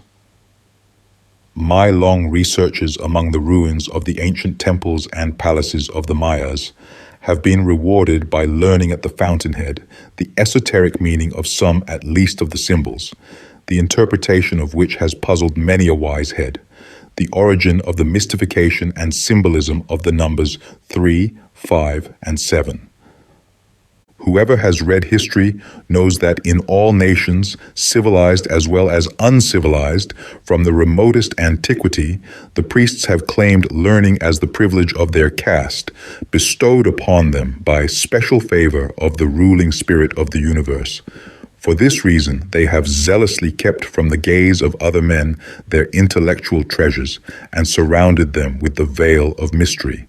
They have carefully hid all their discoveries, scientific or artistic, under the cover of symbols, reserving their esoteric or secret meaning for the initiated, giving to the people only such exoteric or public explanation of them as best suited their purpose. They put into practice the principle that it was necessary to keep the discoveries of the philosophers in the works of art or nature from those unworthy of knowing them, enunciated by the erudite and celebrated English monk Roger Bacon, one of the most learned men of his time, who was confined during many years in a prison cell by his ignorant brethren on account of his great erudition. This same principle is yet closely adhered to by the Brahmins, the Buddhist priests of Tibet, the adepts of India, and I might add the Jesuits among the Christians, although they are very inferior in knowledge to the others. The secrecy they have observed for centuries, and do still observe, being their best guarantee of power and honor. Judging from the numerous devices and emblems that form the ornamentation of the temples and palaces in the ancient ruined cities of Yucatan, the priests of Mayax seem to have been as addicted to symbology as their congeners in India, Egypt, Chaldea, and other countries. Among these devices and symbols, several belong clearly to their sacred mysteries. The study of the relics of ancient Maya civilization has made manifest to my mind the source of many of the primitive traditions of mankind, which have reached us through the sacred books of the Hindus, the Chaldeans, the Egyptians, and the Jews. These, having received them from both the Chaldees and the Egyptians, have consigned the relation in the Pentateuch, a book long attributed to Moses, but now believed by Matthew Henry and other commentators who pride themselves upon their orthodoxy, to have been written in times subsequent to the foundation of the Hebrew monarchy.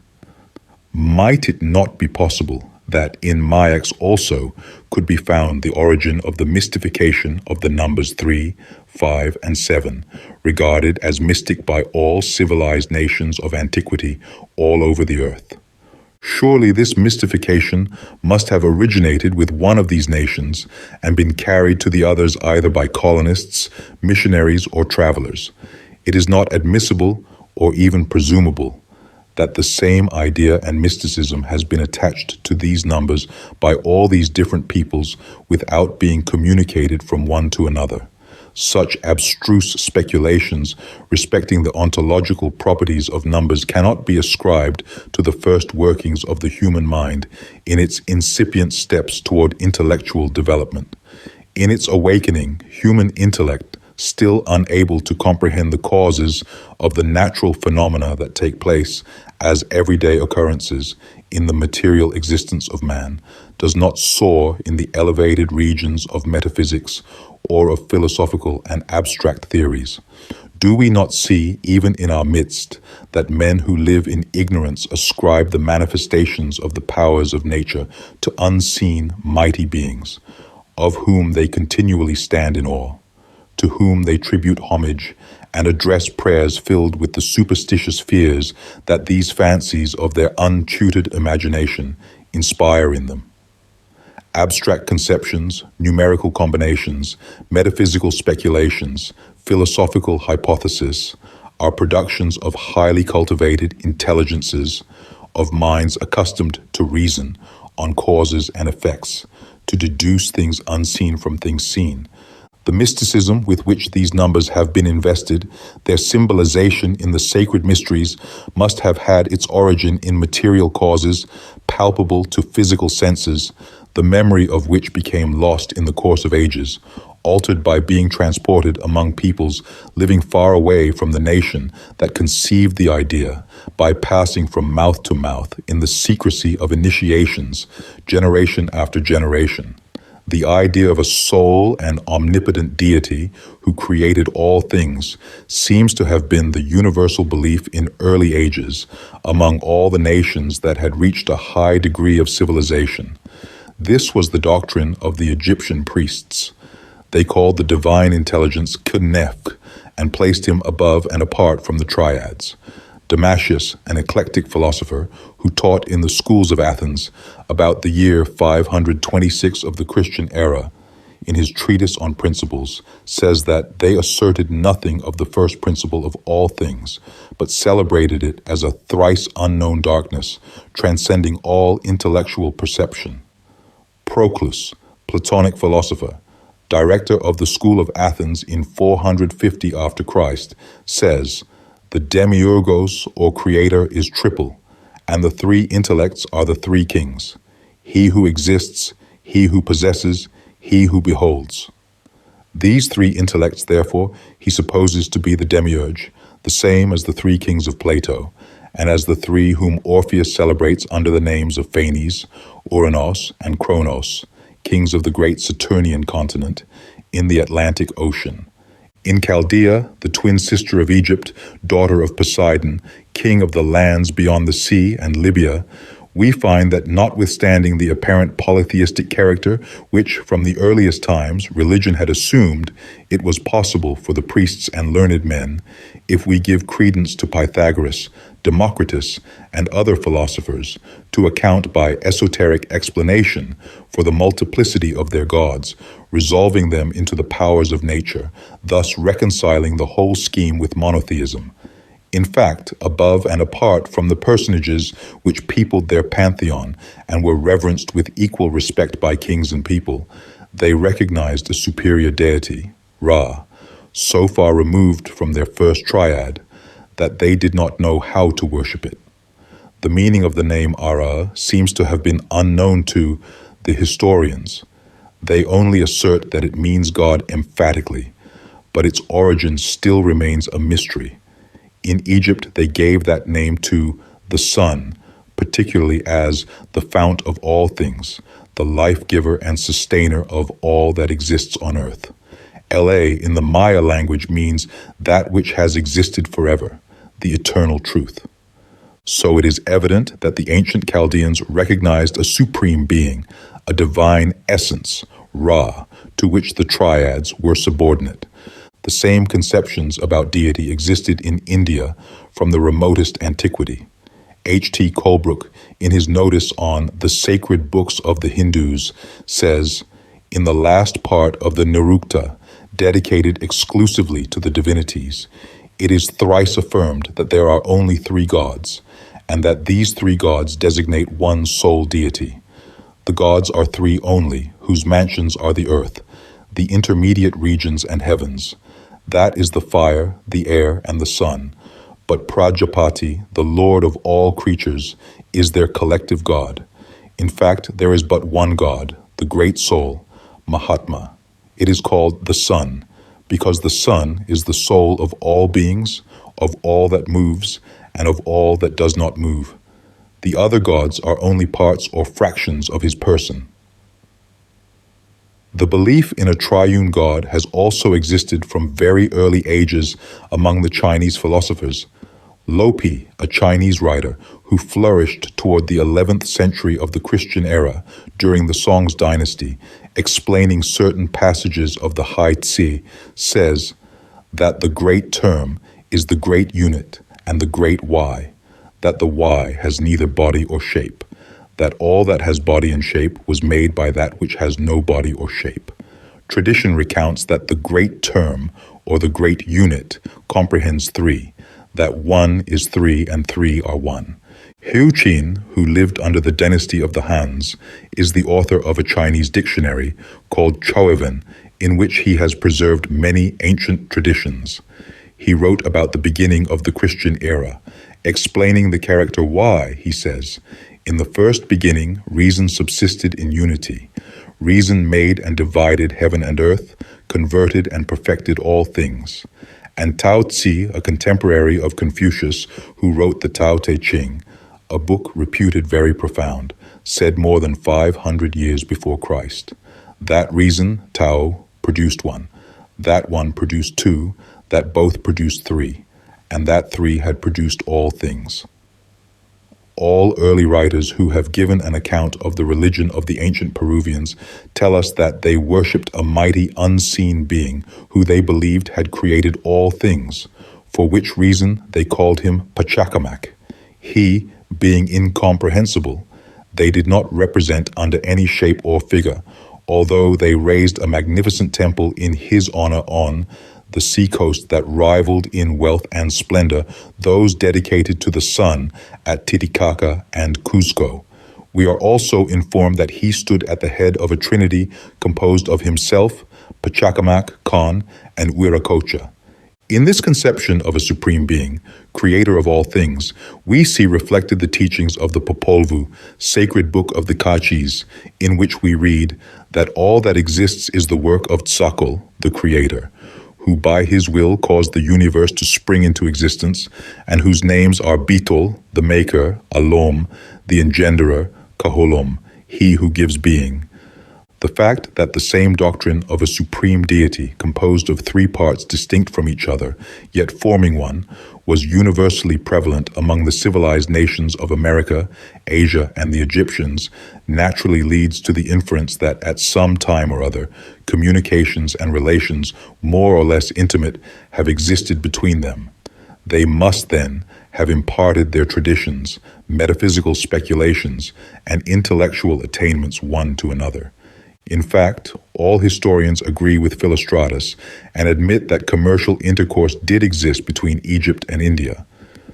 Nay more, Eusebius asserts that in the reign of Memnon, king of Ethiopia, a body of Ethiopians from the countries about the Indus River migrated and settled in the valley of the Nile, and the many Chinese bottles with inscriptions in that language found in the tombs of Thebes prove beyond the least doubt that communications have existed between the inhabitants of China and the Egyptians in times very remote, as is conjectured from the inferior quality of the bottles that some seem to believe were manufactured before the art of making objects of porcelain reached the high degree of perfection to which it attained afterward.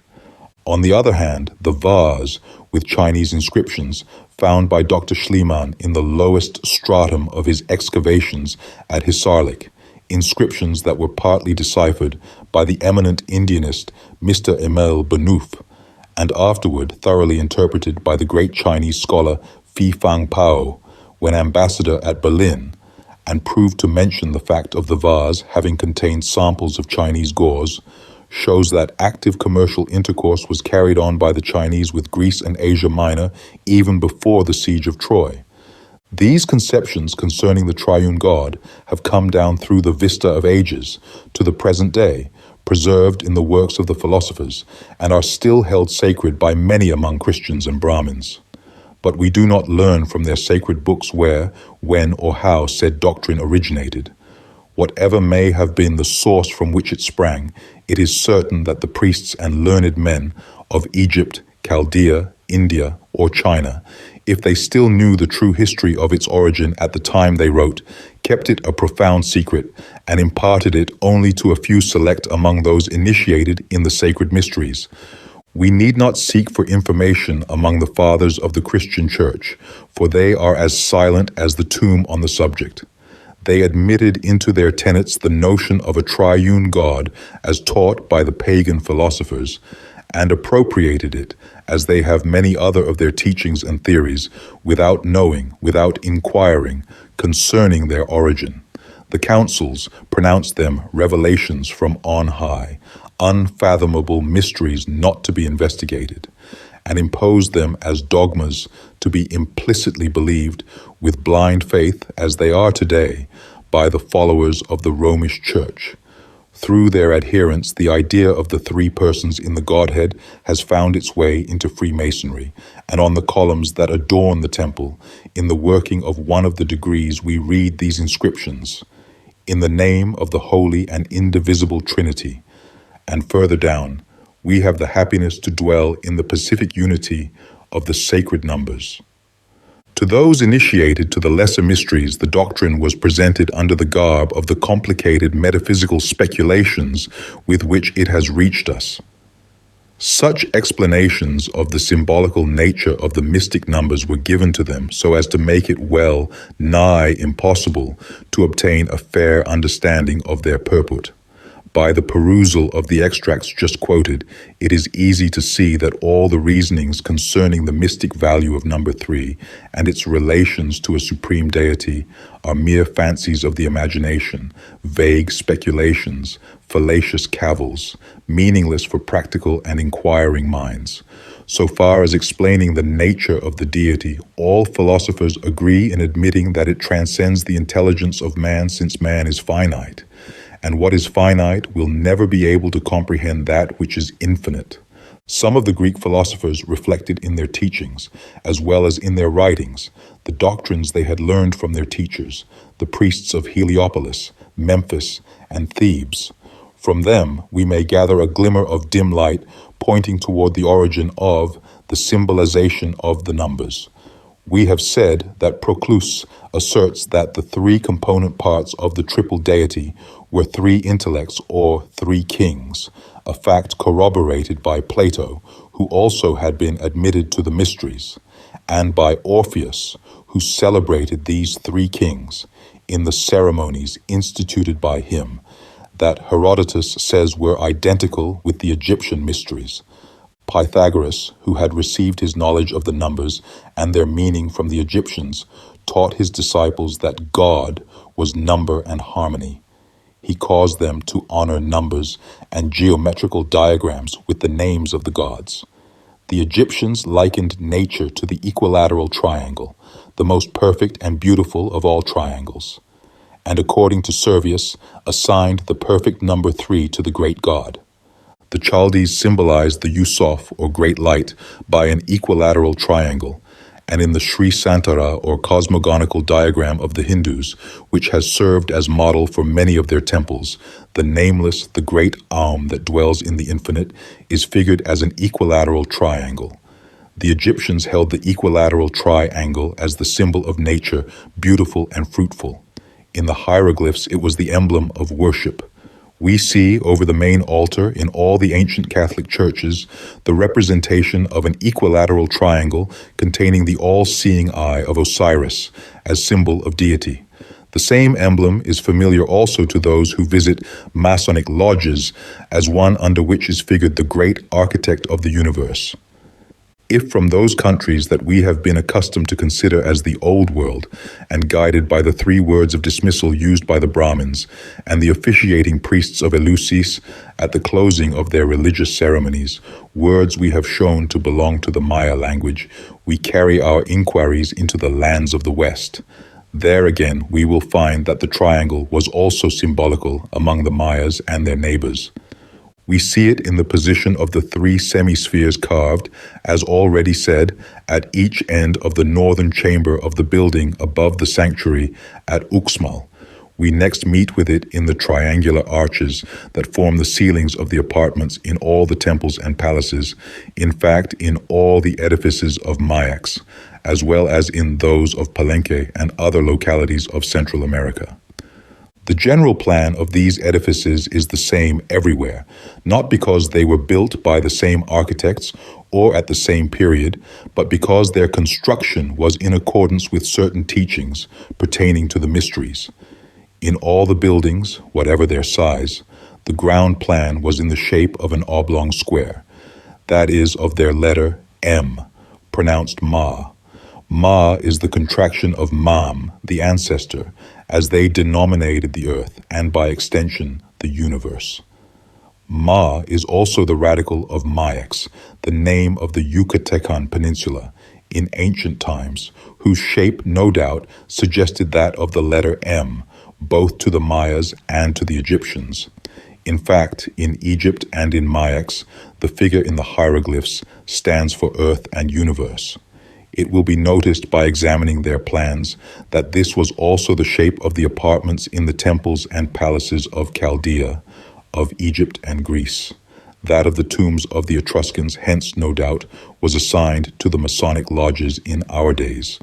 The triangular ceiling in those countries, and there is no reason for doubting that it was the same in the lands of the West, was symbolical of the triune God, the ruling spirit of the universe, supposed to reside in the heavens above all things. This accounts for the constellations of the firmament being represented on the ceilings. According to Zoroaster, he is the fire, the sun, the light, that the later Platonists have described as power, intellect, soul, or spirit, and the ancient theologians who invoked the sun in their mysteries, according to Macrobius, as power of the world, light of the world, spirit of the world, that Plutarch gives as intelligence, matter, cosmos, beauty, order, the world. Of these three, he says, universal nature may be considered to be made up, and there is reason to conclude that the Egyptians were wont to liken this nature to what they called the most beautiful and perfect triangle.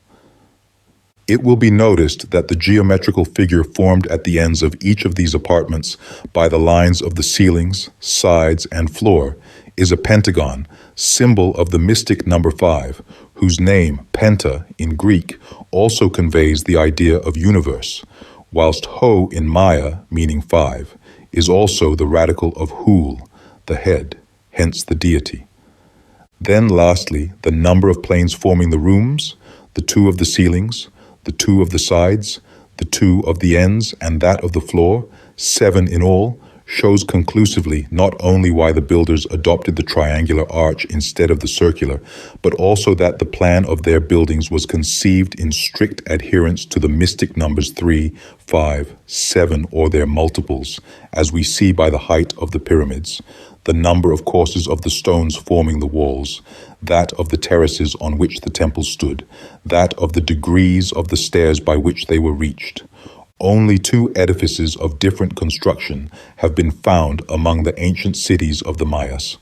One, now completely ruined, having been shattered by a thunderbolt in 1848, was in Mayapan. That place was destroyed, according to Bishop Landa, in the year 1446 of the Christian era, by the lords and nobles of the country, to put an end to the dynasty of the Kokums that governed with tyrannical rule.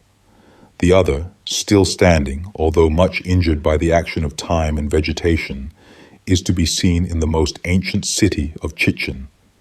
These buildings were consecrated to the study of astronomy, no doubt also to the performance of certain religious ceremonies connected with the worship of the sun, moon, and other celestial bodies. They were circular. Their ground plan formed 3 concentric circles representing the zodiac, and their vertical section in its general outlines conveys to the mind that, in their inward or esoteric construction, placed before the eyes of the masses, yet hidden from them, the architect wished to represent the figure of the mastodon, which was venerated by the people as image of deity on earth, probably because this pachyderm was the largest and most powerful creature that lived in the land. Among the ornaments which beautified one of the 7 turrets that adorned the south facade of the north wing of the ancient palace of King Kan, and were dedicated to each of the 7 members composing his family, on that set apart to commemorate the name of his eldest son, K, Fish, the High Pontiff, are seen these symbols. My knowledge of the symbols and sacred characters used by the learned priests of Mayax in the mural, inscriptions, and ornaments of their temples and palaces enables me to understand their exoteric meaning. The first is composed of an equilateral triangle with the apex downward. Through it passes a ribbon tied in a knot. The triangle seems here to represent the whole country, the lands of the West, composed of three great continents, North and South America of today, and the great island, called Atlantis by Plato, that disappeared in the midst of an awful cataclysm, under the waves of the ocean, as described by the author of the Troano M. Messes, who thus confirms the account of it given by the priests of Egypt to Solon.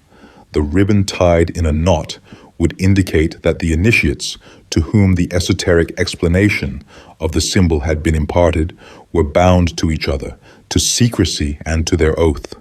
Its hidden meaning may have been that the equilateral triangle represented deity ever watchful, always creating, nature in which we move and live and have our being, in which all things are bound. The second emblem seems to have belonged more particularly to the highest degree of the sacred mysteries, since we find it among other symbols sculptured on the slabs that form the external casing of the mausoleum, raised to the memory of the High Pontiff K.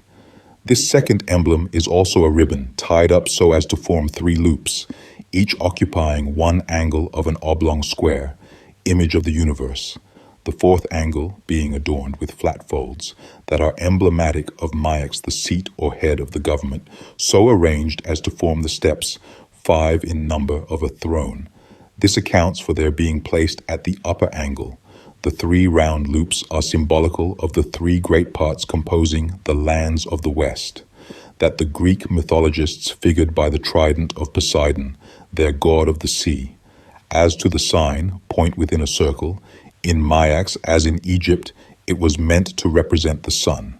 It was placed in the middle of the square simply to signify that as the sun was the center of the universe, the vivifying soul of all things, so his representative, the child of the sun, the high priest, was the light that illumined the secrets of the sacred mysteries by his wisdom and whose knowledge made him the fit ruler of the country. Point within a circle is also the first letter of the Maya and Egyptian alphabets, corresponding to our Latin letter A, initial of A, Maya masculine article, denoting strength, power, A being likewise the first syllable of the word Ahau king. We know as yet too little of the religious tenets of the ancient priesthood of Mayax to venture upon an explanation. All we can assert positively is that number 7 was the particular appendage of the third degree of the mysteries. It was considered as endowed with great potentiality, was, as Pythagoras says, the vehicle of life, containing soul and body. What motives may have induced the founders of the mysteries in Mayax to select the numbers 3, 5, 7 as symbols of the various degrees into which they divided them, we can at present only surmise. It is probable that certain natural causes, or the commemoration of important events which had taken place in the life of the nation, or in that of the family of the founders of the dynasty that governed it, suggested their adoption. The fact is that the 7 members of that family were collectively symbolized by the emblem of the Aakshapat, or 7-headed serpent. It is difficult to prognosticate if we shall ever obtain an insight into the secret teachings of the Mayas, even if we had access to their libraries, for it is to be presumed that they did not confide them to the papyrus of their books. Landa, in his relation of the things of Yucatan, says, the sons, or the nearest relatives, succeeded to the high priest in his dignity. With him was the key of their sciences, and in that they most concerned themselves, because it was the priests who gave advice to the lords and answered their queries. It was the high priest who nominated the priests for cities or villages which had none, examined them as to their proficiency in sciences and ceremonies. He entrusted to them the things of their office, and bade them give good example to the people. The priests employed themselves in the service of the temple and in teaching their divers sciences, particularly how to write the books that contained them. They taught the sons of the other priests and the younger sons of the princes who were sent to them in their childhood, if they saw them inclined for that profession. In order to understand the explanation of the possible origin of the mystification of the numbers 3, 5, and 7, it is necessary to know something of the people among whom it seems to have originated.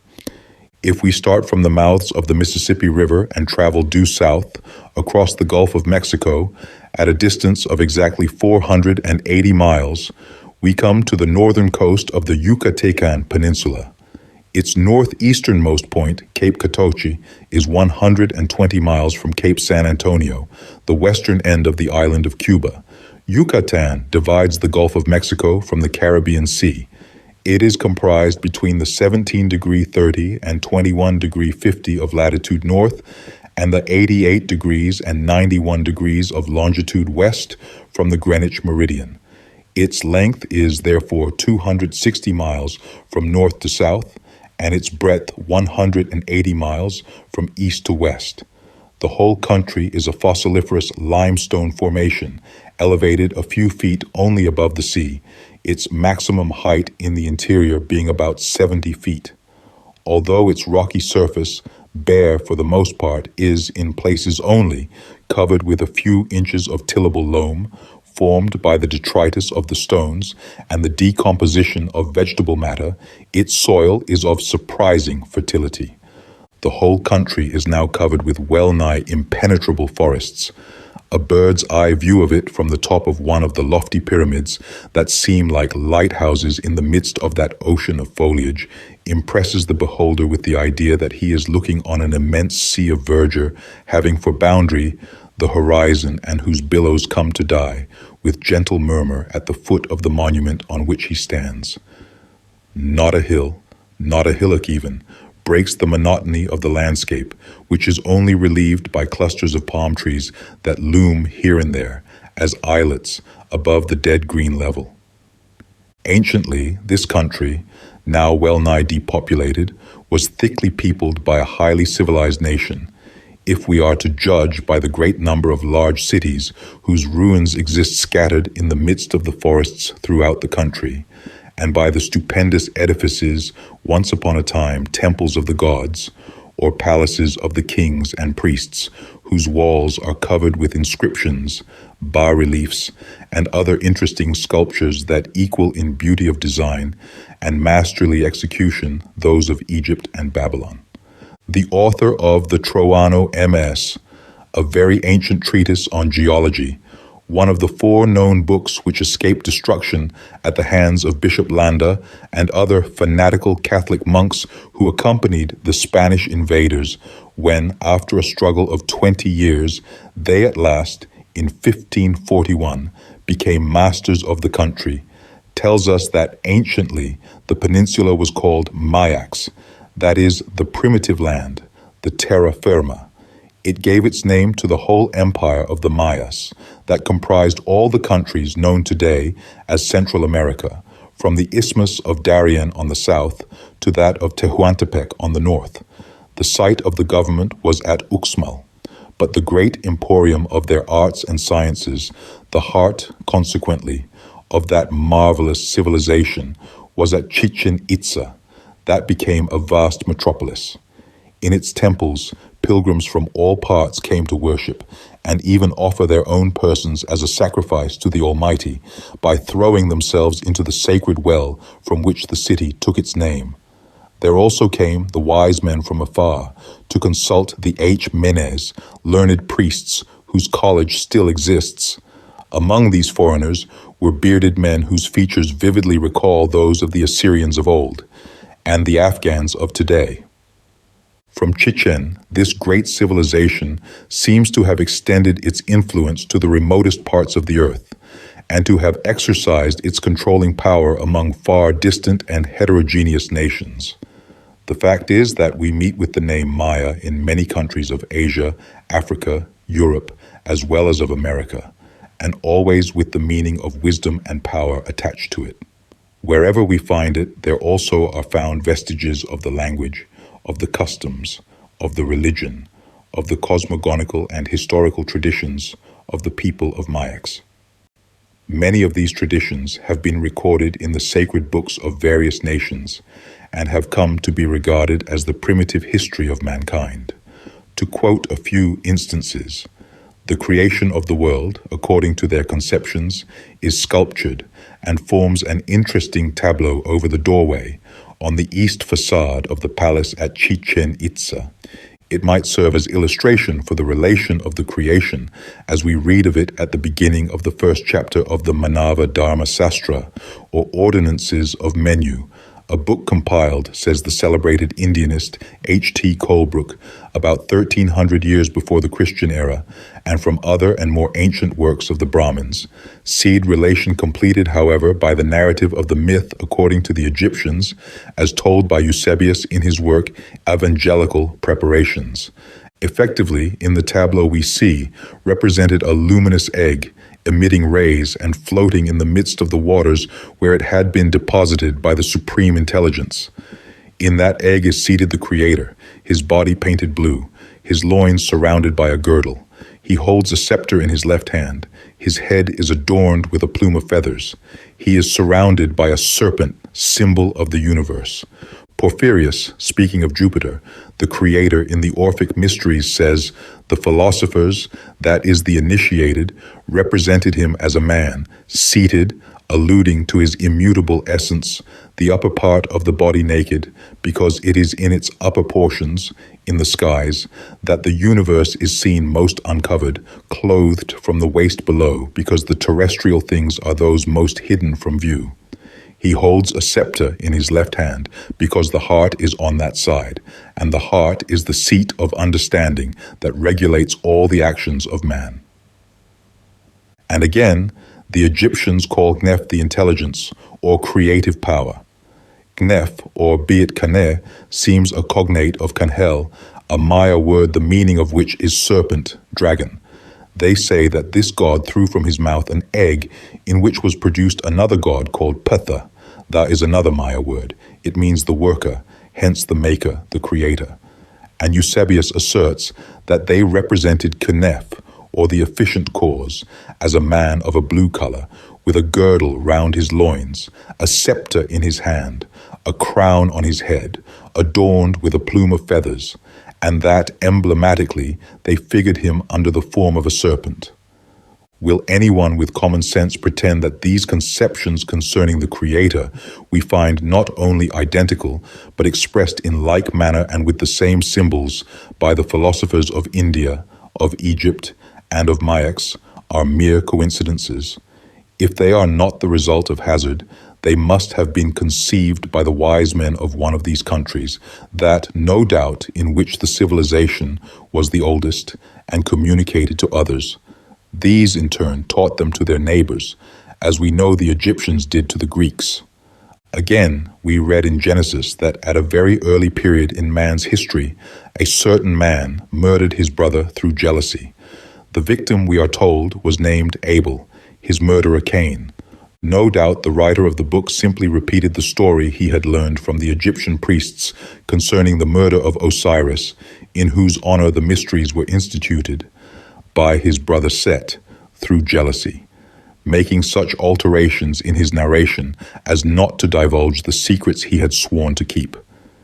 If any of those initiated to the higher mysteries were still acquainted with the true history of the murder, they kept it a profound secret, and only gave of it such exoteric explanations as best suited their purpose. Very little can be learned from the ancient historians. Herodotus always excuses himself from speaking on the subject, although he asserts he is well acquainted with what pertain to the mysteries, and what we gather from the book of Plutarch, De Iside et Osiride, is a version invented to satisfy the initiates of the lower degrees. In it, Osiris is represented as having become the culture hero of Egypt. After ascending the throne, having taught his subjects the arts of civilization, he undertook an expedition from Egypt in order to visit and dispense the same benefits to the different countries of the world. He left his wife and sister Isis in charge of the affairs of the kingdom, which she administered, aided by the counsels of her friend and preceptor Thoth. Isis, being extremely vigilant, Set, her other brother, had no opportunity for making innovations in the government. Still, he desired to sit on the throne. After the return of Osiris, he conspired against him and persuaded 72 other persons to join with him in the conspiracy, together with a certain queen of Ethiopia named Eso, who happened to be in Egypt at the time. He invited his unsuspecting brother to a banquet and caused a beautiful chest to be brought into the banqueting room. It was much admired by all. He then, as if in jest, offered to give it to the person it fitted best. All tried getting into it one after another, but it did not fit any as well as Osiris, when he in turn laid himself down in it. Then Set, aided by the conspirators, closed the lid and fastened it on the outside with nails. This story of a brother being slain at the request of another brother through jealousy is also related in Valmiki's ancient Sanskrit poem, the Ramayana. We are not informed by the author from where he obtained it, but the victim was called Bali, and Maya is represented as being his enemy. The recital of this event being identical with that archived in the sculptures and mural paintings still existing on the walls of certain edifices at Chichen Itza, and with the account of it recorded in the second part of the Troano MS, would seem to indicate that the relation of the fratricide was brought to India by some Maya traveler or missionary, or maybe by the colonists from Mayaks that Valmiki tells us took possession of and settled in very remote ages in the countries at the south of the Indo-Chinese peninsula, known today as Deccan. They, of course, brought to their new home with the language and customs, the civilization, traditions, and folklore from the mother country. Among these, the tradition that, in very ancient times, the son of one of their primitive rulers murdered his brother through jealousy, in order to possess himself of his wife, with whom he had fallen in love, and of the reins of the government. In the inflated style of the Hindu poets, Valmiki recounts the murder of Bali. The story is as follows. There were two princes named Bali and Sugriva, sons of a king of the monkey nation.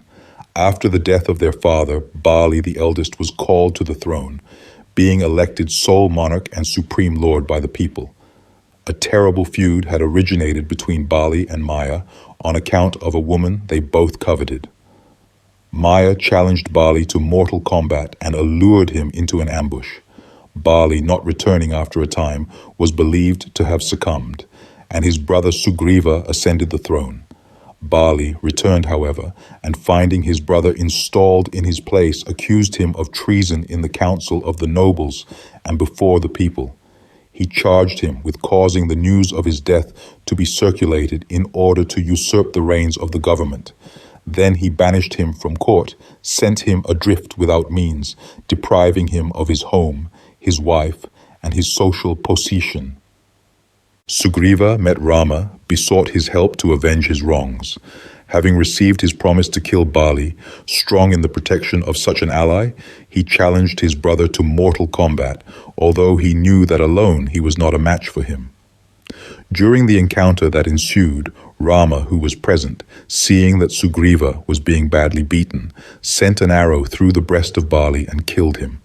The last word of that prince to his slayer, who was standing by him, were, "What glory dost thou expect to reap from the death thou hast given me, whilst I was not even looking toward thee?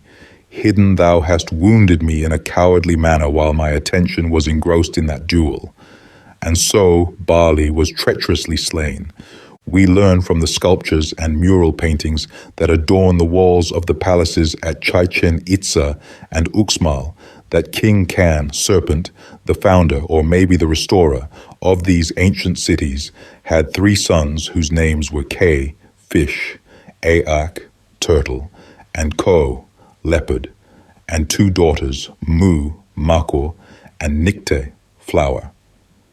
It was the law among the Mayas that the youngest of the brothers should marry the eldest of the sisters to ensure the legitimate and divine descent of the royal family. This same custom of princes of royal blood marrying their sisters existed among the Egyptians from the earliest days, and it became in after times general, such alliance being considered fortunate. It also prevailed with the Ethiopians, the Greeks, those of Mesopotamia, in the time of the patriarchs, the Peruvians, and many other nations. Prince Ko was a brave and successful warrior. At the head of his followers, whom he had often led to victory, he had conquered many nations and greatly added to the glory and extent of the Maya Empire. Being the youngest of the brothers, he was the one who had to marry Mu, the eldest of the sisters. She, on her part, loved him dearly and was proud of his exploits. After the death of King Khan, their father, the country was parceled among his children. Mu became the queen of Chichen, and many of the lords swore allegiance to her.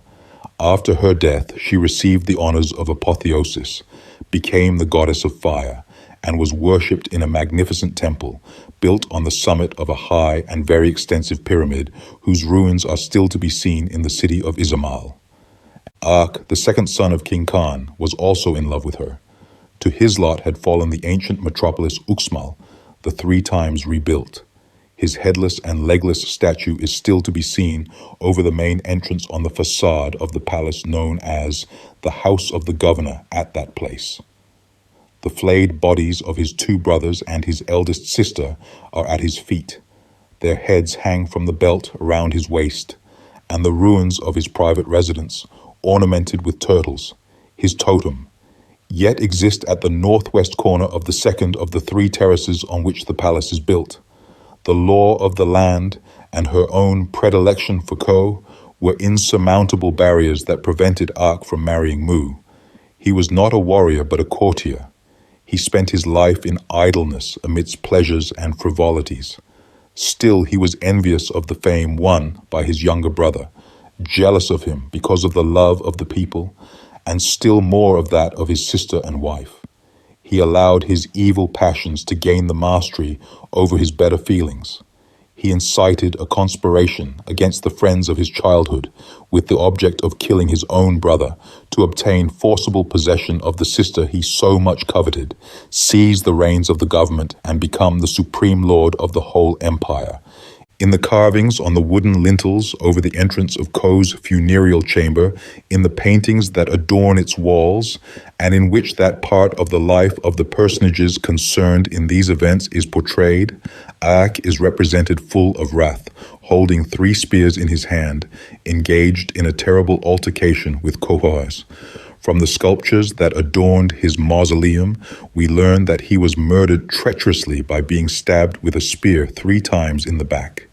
And the author of the Troano MS, in giving an account of that murder and its consequences, has recorded this fact and illustrated it in the first section of Plate 14, in the second part of his work. When I disinterred his statue, I found in an urn his heart, partially cremated, and the flint head of the spear with which he was slain. In one of the tableaux of the mural paintings, the body of Ko, surrounded by his wife, his sister Nikta, his children and his mother, is being prepared for cremation, the heart and other viscera having been extracted to be preserved in urns.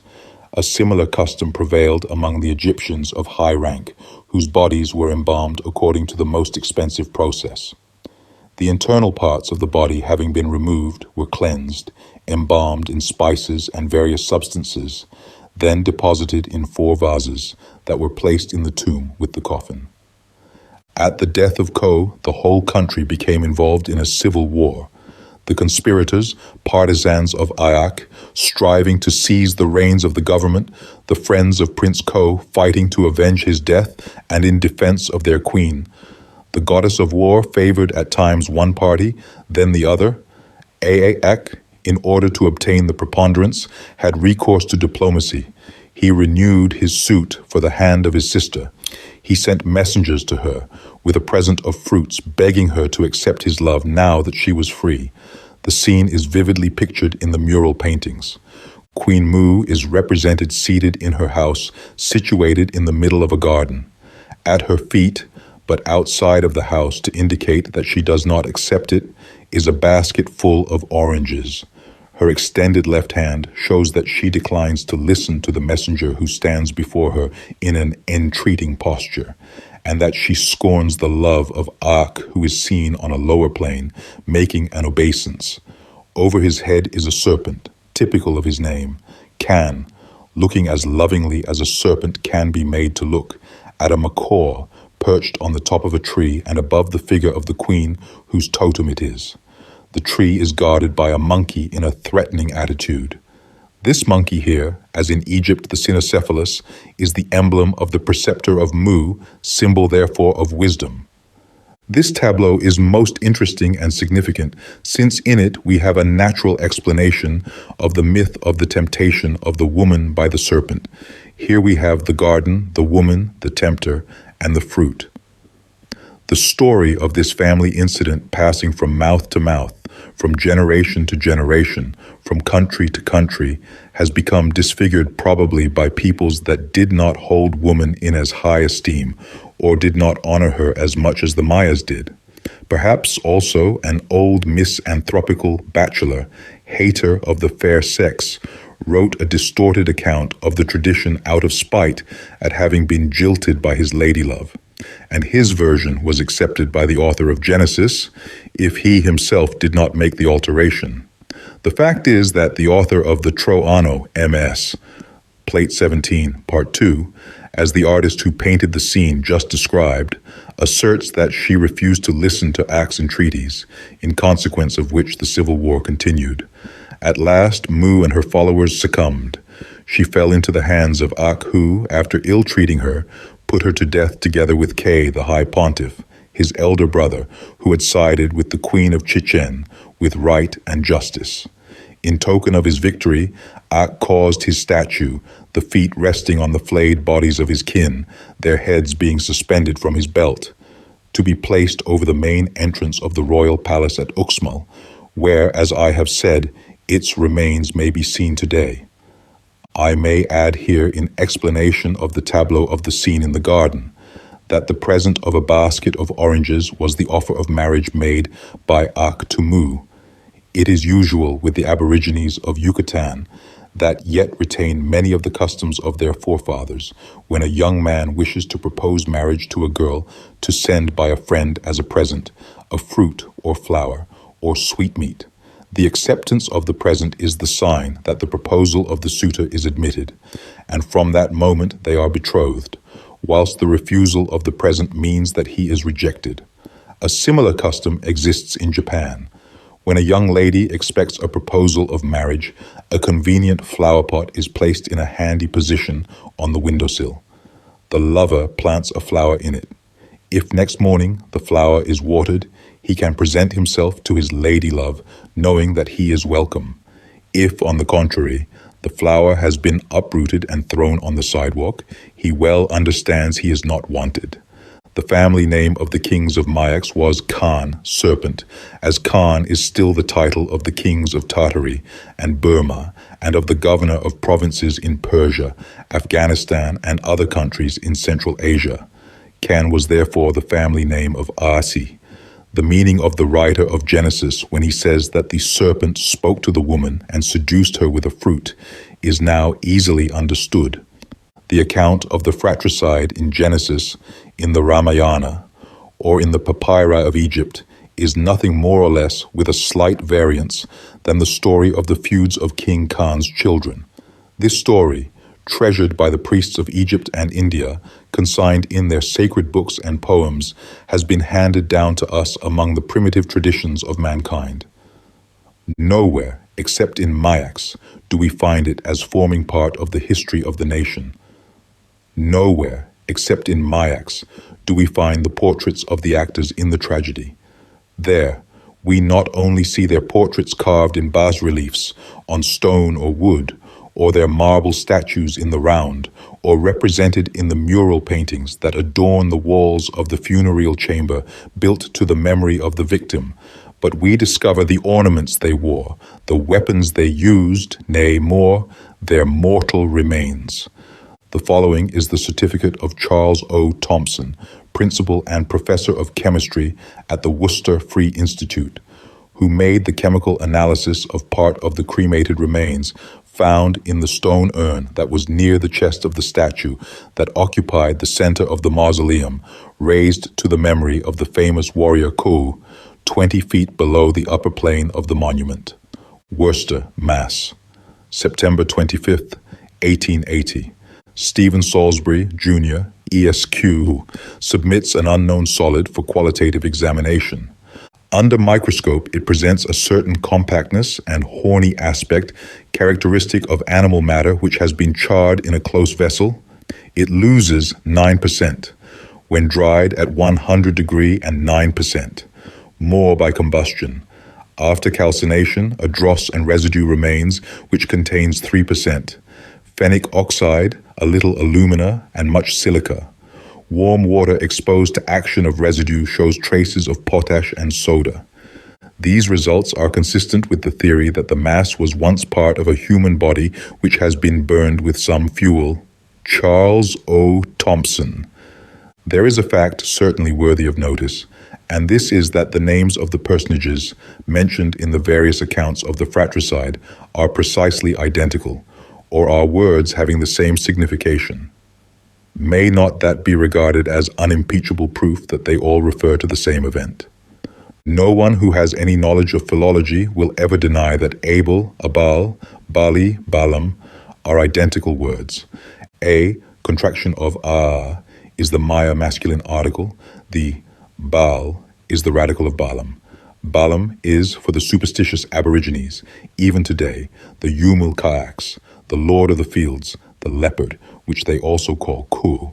The totem of the victim of Aak is the leopard, and it is so represented in the bas-reliefs and sculptures.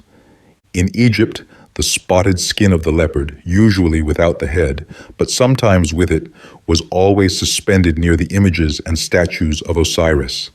The skin of a leopard was worn as a mantle over the ceremonial dress of his priests.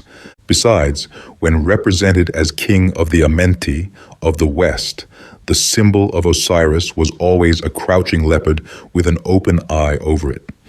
We must not lose sight of the fact that the leopard skin worn by Nimrod and Bacchus was a sacred appendage to the mysteries. It was used in the Eleusinian as well as in the Egyptian mysteries instituted in honor of Osiris. It is mentioned in the earliest speculations by the Brahmins on the meaning of their sacrificial prayers, the Aitareya Brahmana, and is used in the Agnishtoma, the initiation rites of the Soma mysteries. When the neophyte is to be born again, he is covered with a leopard skin, out of which he emerges as from his mother's womb.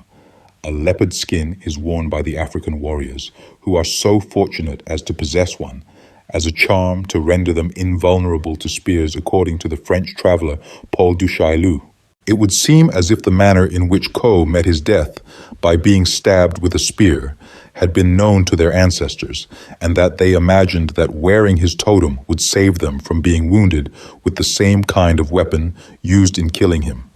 That the inhabitants of Africa had communications with those of the Western continent there can be no doubt, since populations of black people existed on the Isthmus of Panama and other localities at the time of the first arrival of the Spaniards. Besides, their pictures can be seen in the mural paintings at Chichen. As to the name Osir, or be it Ozil, it would seem to be a nickname given to Ko on account of the great love his sisters, and the people in general, professed for him. Ozil is a Maya verb that means to desire vehemently. He, therefore, who was very much desired, dearly beloved. Osiris in Egypt, Abel in Chaldea, Bali in India are myths. Ko in Mayax is a reality, a warrior whose mausoleum I have opened, whose weapons and jade ornaments are in my possession, whose heart I have found, and a piece of which was analyzed by Professor Thompson, whose statue, with his name inscribed on the tablets occupying the place of the ears, I have unearthed, and which is now in the National Museum in the city of Mexico, one of the most precious relics in that institution, having been robbed from me by force of arms by the Mexican authorities. Isis was the wife and sister of Osiris. The word Isis may simply be a dialectical mode of pronouncing the Maya word Itzin, the younger sister. Her headgear as a goddess was a vulture. That bird was her totem and the peculiar type of maternity. Isis was often called the great mother goddess Mao, a word certainly as suggestive of the name Mu, sister and wife of Ko and queen of Chichen, as the vulture is of the macaw. It must not be forgotten that one of the titles of Isis was the royal wife and sister. Authors, who of course know nothing of the facts in the ancient history of Mayaks, revealed to me by the sculptures and the mural paintings of the temples and palaces of the Mayas, and contained in the pages of the Troano MS, do not believe that Osiris and his sister Isis were deified persons who had lived on earth, but fabulous beings whose history was founded on metaphysical speculations and adapted to certain phenomena of nature. But the primitive rulers of the Mayas, whose history is an exact counterpart of that of the children of Seb and Nut, were deified after their death and worshipped as gods of the elements. My object is not here to enter into long explanations on these historical disclosures. I refer the reader who wishes to know more of the subject to my work, The Monuments of Mayaks and Their Historical Teachings. As to the names Cain, Set, Sugriva, Aak, they all convey the idea of something belonging to or having affinity with water. Cain, by apocope, gives K, the Maya word for fish. Set is a cognate word of the Maya Z, to ill-treat with blows. Can a name be more appropriate to designate one who has killed his brother with 3 thrusts of his spear, and his sister by kicking her to death, as Ak is represented doing by the author of the Troano MS. Set, after being treated with the same honor as the other members of the family of Seb, came to be regarded as the evil principal and was called Nubti, that is, according to the Maya language, the adversary, from Nup, adversary, and Tai, 4. He also was the sun god, the enemy of the serpent. Here again we have a most singular resemblance, to say the least. Aak, in the sculptures of Mayaks, is always pictured surrounded by the sun as his protecting genius, while the serpent, emblem of the country, always shields Ko and his sister wife within its folds. The escutcheon of the city of Uxmal shows that the title of that metropolis was the Land of the Sun. In the bas-reliefs of the Queen's Chamber at Chichen, the followers of Ak are seen to render homage to the sun, the friends of Mu to the serpent. So in Mayaks, as in Egypt, the sun and the serpent were inimical. In Egypt, this enmity was a myth. In Mayaks, a dire reality. The hippopotamus and the crocodile were emblems of Setu. Plutarch says that at Hermopolis there was a statue of Set, which was a hippopotamus with a hawk up on its back fighting with a serpent. Both the hippopotamus and the crocodile are amphibious animals, having consequently much affinity with water. Aes, in Maya, is the name for the turtle, also an amphibious animal. The name Sugriva of the brother of Bali is a word composed of 3 Maya primitives, Zuk, Lib, Ha, Zuk, quiet, tranquil, Lib, to ascend, and Ha, water. He who tranquilly rises on the water as the turtle does. The universal deluge is another tradition of the early days that was credited by certain civilized nations of antiquity. The Egyptian priests who, from times immemorial, had kept in the archives of the temples a faithful account of all events worthy of being remembered, derided the Greek philosophers when they spoke of the deluge of Deucalion and the destruction of the human race. Their answer was that as they had been preserved from it, the inundation could not have been universal. They even added that the Hellenes were childish in attaching so much importance to that event, as there had been several other local catastrophes resembling it. They told Solon that the greatest cataclysm on record in their books was that during which Atlantis disappeared under the waves of the ocean, in one day and night, in consequence of violent earthquakes and volcanic eruptions, that from that time all communications between their people and the inhabitants of the lands of the West had become interrupted, the occurrence having taken place 9,000 years before his visit to Egypt. An account of that fearful event was also preserved by the learned men of Mayaks who give of it a description identical with that given by the Egyptians. Nearly all the nations living on the Western continent have kept the tradition of it, but they do not pretend that all mankind was destroyed. In Mayaks, the learned priests caused a relation of it to be carved in intaglio on the stone that forms the lintel over the interior doorway in the rooms on the south side of their college. The building is known to this day by the name of Akab-Ib, the dark or terrible writing. The author of the Troano MS, a work I have already said on geology, dedicates several pages at the beginning of the second part to the recital of that fearful cataclysm and the phenomena which then took place. This leaves no longer room for doubting that a large continent existed in the middle of the Atlantic Ocean, and which was destroyed within the memory of man, and that the narrative by Plato of the submersion of Atlantis is, in the main, correct. The Maya author represents the lost land by the figure of a black man with red lips, which would imply that it was mostly inhabited by a race of black men. In this case, the presence of black-skinned populations on the western continent, anterior to the advent of the Spaniards, would be easily accounted for.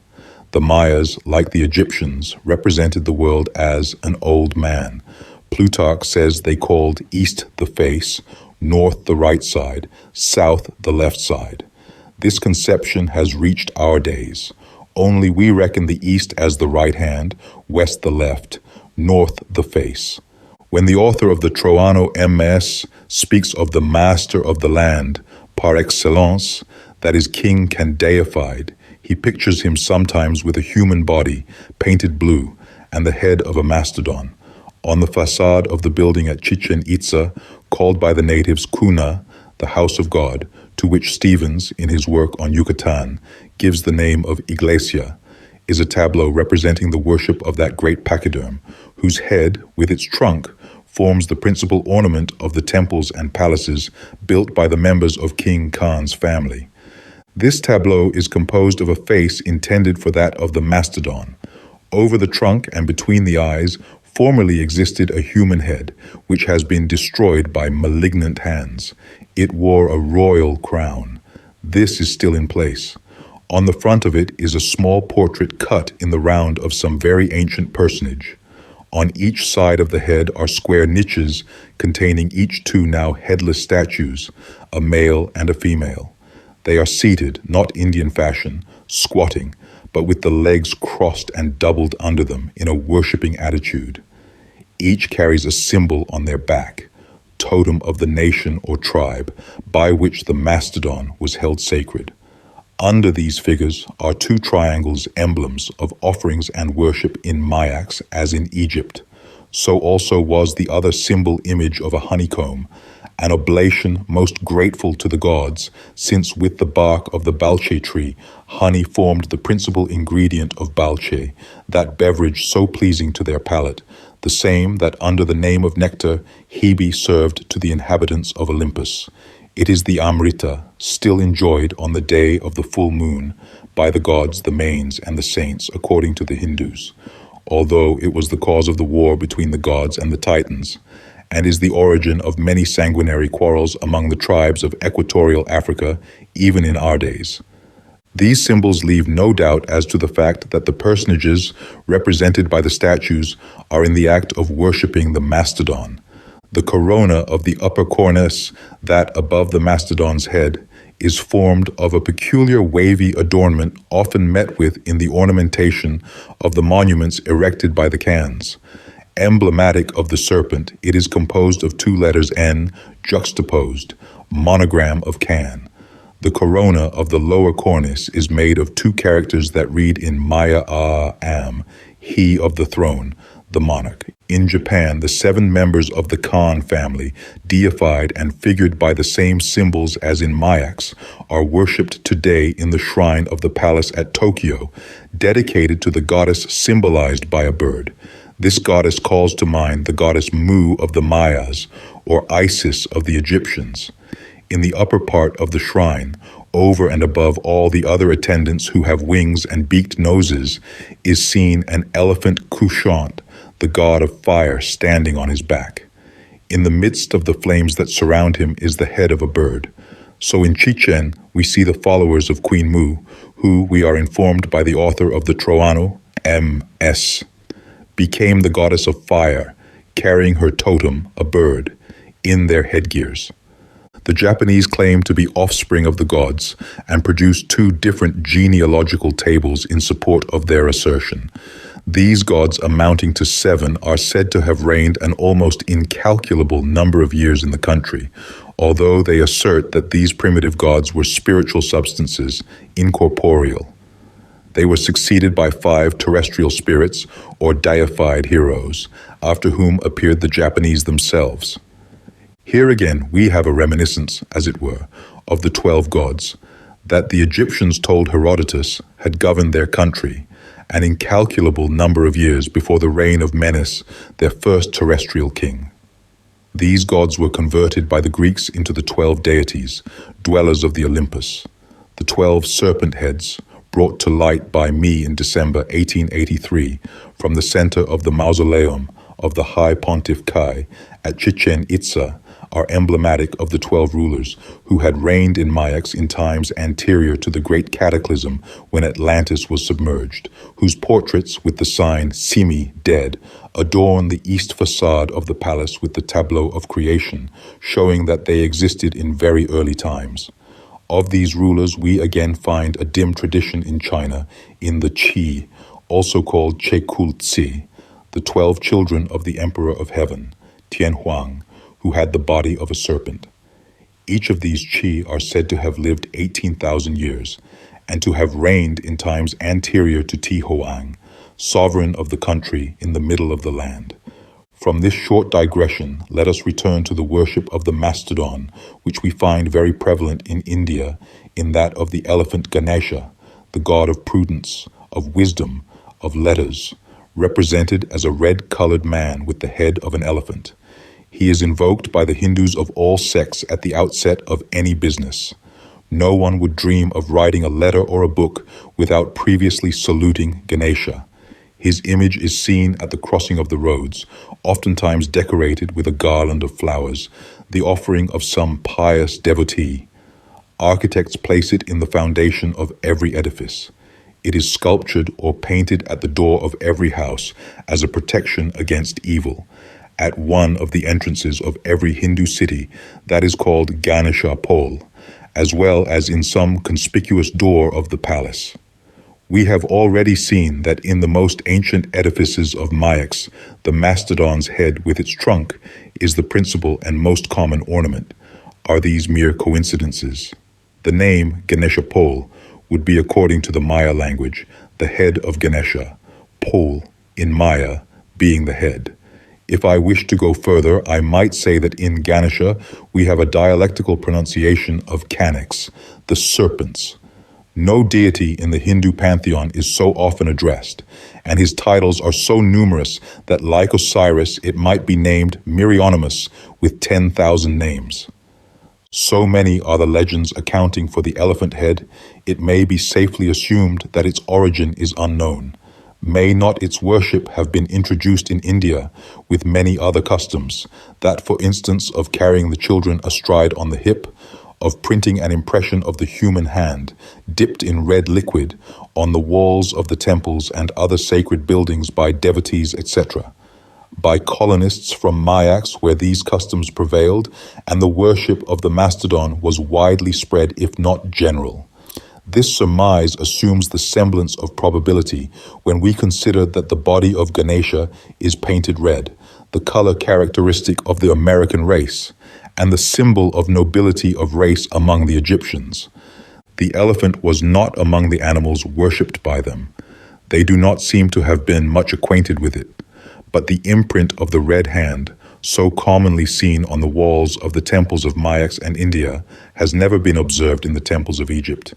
Neither did the Egyptian women carry their children astride on their hip, as do still those of India and Yucatan, although many other customs were common to the people of these countries.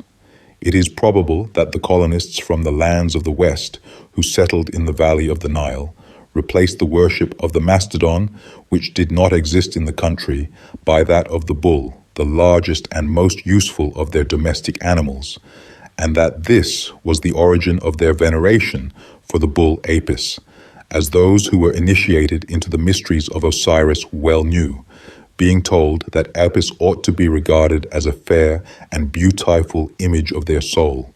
From the remotest antiquity, the serpent was held by every people in the greatest veneration as the embodiment of divine wisdom. We have already said that Eusebius asserts that the Egyptians, figured emblematically Conef, the creator, as a serpent, and that the Maya, learned priests, represented the engendered, the ancestor of all beings, in the sculptures, protected within the coils of the serpent. Mr. Staniland Wake, in his book on the origin of the serpent worship, writes, "The student of mythology knows that certain ideas were associated by the people of antiquity with the serpent, and that it was the favorite symbol of peculiar deities. But why that animal, rather than any other, was chosen for that purpose is yet uncertain." The late Mr. James Ferguson, in his work on serpent and tree worship, a work so full of erudition and interesting researches, whilst he conclusively shows that these worships were common to all civilized and half-civilized nations of antiquity, fails to indicate the country where they originated. All authors who have written on the subject admit that their origin is still an impenetrable mystery, although they agree that they are so intimately connected as to make it impossible not to believe it must have been the same. The limited scope of this book does not allow me to give the matter all the space it deserves. I will therefore content myself with bringing forth such facts as will conclusively show, at least to unprejudiced minds, that the serpent and tree worship indeed originated on this Western continent, and from the same cause, the love of the country, from the amor patriae, still so firmly rooted in the heart of the Aborigines that it is difficult to induce them to leave the spot where they are born, even to better their condition. Everywhere on the eastern continent, serpent worship is connected with mythological narratives, metaphysical speculations, or astronomical conceptions far above the intellectual and scientific attainments of the mass of people among whom it prevailed. These were mere fictions invented by the priests and learned men to conceal either the real facts or maybe their own ignorance of them. Still, anxious to maintain the preponderance and power that knowledge gave them over the multitudes, and having to satisfy their curiosity, they imagined such explanations as best suited the notions current in their times and the ideas of the people. In early days, the serpent, emblem of Conef, the creator, was the agathodaimon, the good genius. It is still so regarded by the Chinese, who consider it one of their most beautiful symbols. Later, when it became emblematical of Set or Typho, the slayer of Osiris, it was looked upon with horror as the evil principle, the destroyer, the enemy of mankind. It has ever since continued to be so held by the Jews, the Christians, the Mohammedans, in fact by all peoples whose religious tenets are founded on the Bible. If the tree and serpent were worshipped throughout the eastern continents, from the shores of the Atlantic Ocean to those of the Pacific, from Scandinavia to Egypt and the Asiatic Peninsula, their worship was not less spread amongst the nations that inhabited the lands of the West. We find vestiges of it everywhere on the western continent, from the banks of Brush Creek in Adams County, in the state of Ohio, where still exists on the crest of a mound the effigy of a great serpent 700 feet long, entirely similar to that discovered by Mr. John S. Feen in Glen Fichan, Argyllshire, in Scotland, to the ancient city of Tiahuanaco, whose ruins are 13,500 feet above the level of the Pacific on the shores of Lake Titicaca, near the frontier of Bolivia, on the high plateau of the Andes. There is yet to be seen a very remarkable doorway formed out of a single monolith, 13 feet 5 inches long, 7 feet high above the ground, and 18 inches thick. This monolith has attracted the attention of D'Orbigny and the other travelers who, like myself, have been struck with astonishment by the beauty of the sculptures that adorn its southeastern facade. Mayas, no doubt, were the unknown builders of that great city, since in the sculptures mentioned we find, as in the temples of Japan, the totem of Prince Ko, of his wife and sister Mu, and of their father king, Kan, serpent. I will make here a short digression in order to describe these sculptures, that with the knowledge we possess today of the history of the founders of the principal ruined cities of Mayax, afford us another proof that the builders of that city of Tiahuanaco belonged to a then highly civilized nation which sent colonists to the remotest parts of the earth, as the English do today, and to whose historical annals may be traced many of the primitive traditions of mankind. This city was already in ruins when Manco Capac laid the foundation of the Inca's empire, and had been constructed by giants before the sun shone in heaven, as the natives said to the Spaniards when questioned as to its antiquity. We have seen that the members of the family of King Khan are still worshipped in the temples of Japan, as of old they were in those of Egypt. We now meet unimpeachable records of them, carved on very ancient monuments on the shores of Lake Titicaca, at the foot of the great glaciers of Sorata and Illimani, as we have found them in mythological lore of India and Greece. Will it be said that these are mere coincidences? The front of this monolithic gate was once upon a time as highly polished as the material, trachyte, will permit. The whole space above the doorway is divided into 4 bands about 8 inches high. The lower band contains 17 small heads in low relief, adorned in a somewhat similar manner to that of the central figure. 7 of these, those directly under that figure, wear, like it, a badge that seems to be a plume composed of 3 feathers. These small heads are separated by grecos, having macaws' heads at their salient sides. These grecos are the symbol of power and strength. In the ancient Maya and Egyptian alphabets, the greca is equivalent to our Latin letter H. Is the Maya masculine article, and it conveys to the mind the idea of might and power. This, taken in connection with the macaw's head, totem of Mu, the queen of Chichen, signifies the mighty, the powerful Mu. The other bands are divided into squares of the same size, except in the center over the doorway, where there is a figure 32 by 21 inches. Its head, the form of which is not only conventional, as its square eyes and mouth indicate, but likewise emblematical, consists of 3 superposed layers in the shape of escutcheons, the uppermost of which is sculptured so as to represent a human face. These 3 escutcheons, as the 3 feathers of the plume that adorns it, the triple throne on which the figure seems to stand, the 3 dots on each cheek, the 3 oblong squares on the breastplate, the 3 macaws' heads at the extremities of the triple scepter it holds in its hands, are symbolical of the 3 great western regions that the Egyptians designated by the generic name of lands of the West, and represented by the character which is an image of the crown, worn by some of the high chiefs in Mayax. That the central figure was meant to represent these countries, the rectangle sign that stands in lieu of the mouth indicates. It is the letter M, pronounced Ma, of the Maya and Egyptian ancient alphabets. It is the radical of Mayax, name of the Maya Empire. But Ma in Egypt, as in Mayax, is a word that signifies land, country, and by extension, universe. And in Mayax, as in Egypt, the rectangle sign is one of the signs for land.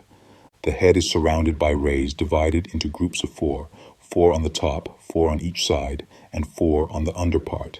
Each ray is terminated by a circle with a dot in the center, a sign very often met with on the monuments of Mayax, particularly on the trunk of the mastodon's heads. It is the first letter of the ancient Maya and Egyptian alphabets, and correspond to our letter A, the initial of the Maya word Ahau, king. This would indicate that the central figure was likewise symbolical of the king par excellence, ruler of the empire, whom the kneeling personages that surround it are in the act of worshipping as shown, not only by their posture, but also by the sign carved on the neck of the macaw-headed figures, the followers of the Queen Mu, Mako, which again in Mayax as in Egypt is the symbol of offering, worship, and adoration. The name of this great king we read in the 4 heads of leopards, terminating the rays at the upper angles, and those in the middle on each side of the escutcheon, and in the 4 rays of each group. Translating these symbols by means of the Maya language, we find that Kan Ko was the name of the potentate, and that he was a member of the Kan family, rulers of Mayax. This fact is indicated by the serpent heads at the lower angles of the escutcheon, those at the extremities of the breastplate, the 4 oblong squares carved on the ribbons that support it, and the number of rays forming each group round the head. In Maya, 4 is Can, but Can also means serpent, likewise power. Number 4, according to Pythagoras, was particularly connected with Mercury, the Thoth of the Egyptians, as the deity who imparted intellectual gifts to man. The Tetractus, or number 4, represented the mystic name of the creative power, and in later times it meant intellect, wisdom, all that is active. Pythagoras asks, "How do you count?"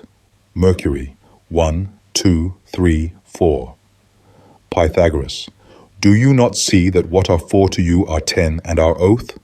Those 1, 2, 3, 4 added together forming 10 and 4 containing every number within it. The 4 leopard heads are his totem, Kanko, Ku being leopard. Further on, I will refer more in detail to these personages and to the role they have played in the civilization of the world, having been and being still worshipped in many countries under different names.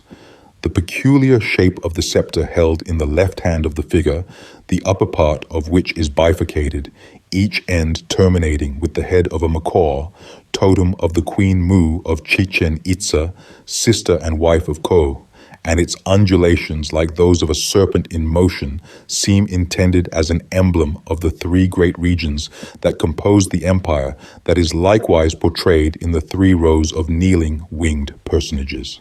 The upper portion of said scepter is symbolical of the western continent, divided into 2 great parts united by the Isthmus of Panama.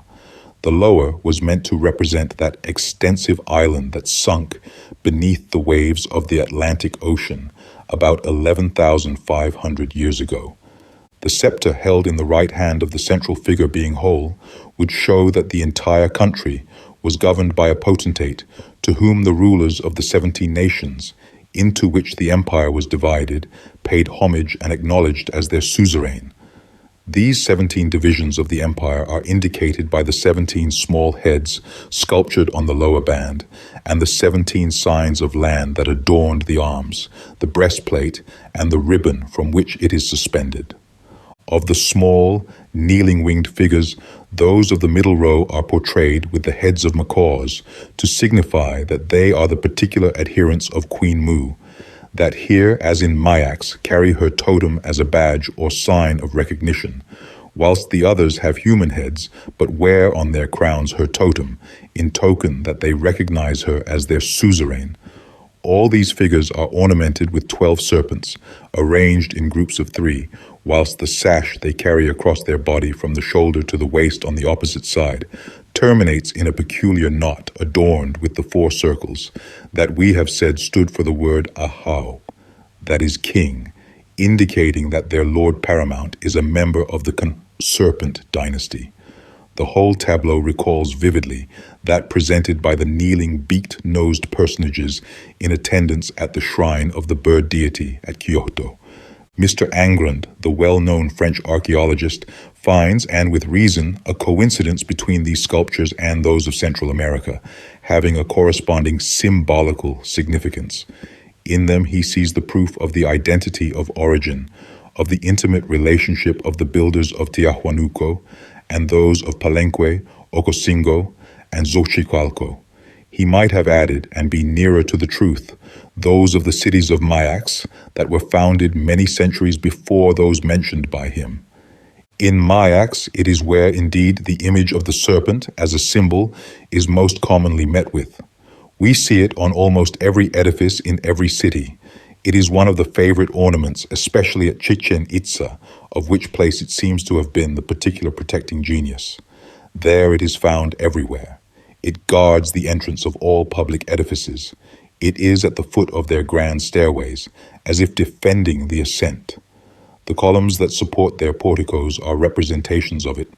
Its head forms the base, its body the shaft. The nobles and other personages of high rank wore adornments made in the shape of serpents. Chichen may indeed be called the city of serpents par excellence. If we, therefore, wish to know the true meaning of the serpent as a symbol, if we desire to inquire as to the motives that led to its worship, it is necessary to question the learned priests of that city, to consult the books in which the philosophers of Mayax have consigned their knowledge and their esoteric doctrines. The origin of the serpent worship, they tell us, can be traced to two apparently distinct causes. One, the esoteric, taught only to a few select of those initiated in the greater mysteries, is the homage, to be tributed by the creature to the creator. The other, the exoteric, inculcated on the uninitiated, was the love of the country, and the respect due by the subjects to their rulers, living images and vicars of the deity on earth. In order to comprehend the first, or esoteric, we must recall to mind that Eusebius says that the Egyptians represented emblematically Kneph the creator, and the world also under the figure of a serpent, which, Horapollo asserts, was of a blue color with yellow scales. But they fail to inform us as to what may have been their motives for thus symbolizing the first cause, or from whom they had received the symbol that was the same used by the Mayas. A clue to this mystery can no doubt be found in the cosmogonical notions prevalent among the ancient civilized nations.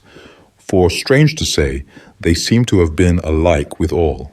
We read in the Manava Dharma Sastra that the visible universe in the beginning was nothing but darkness.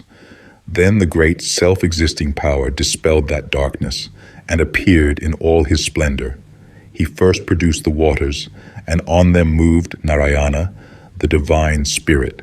Berosus, recounting the ancient legend of the creation according to the Chaldeans, says, "In the beginning all was darkness and water, and therein were generated monstrous animals and strange and peculiar forms.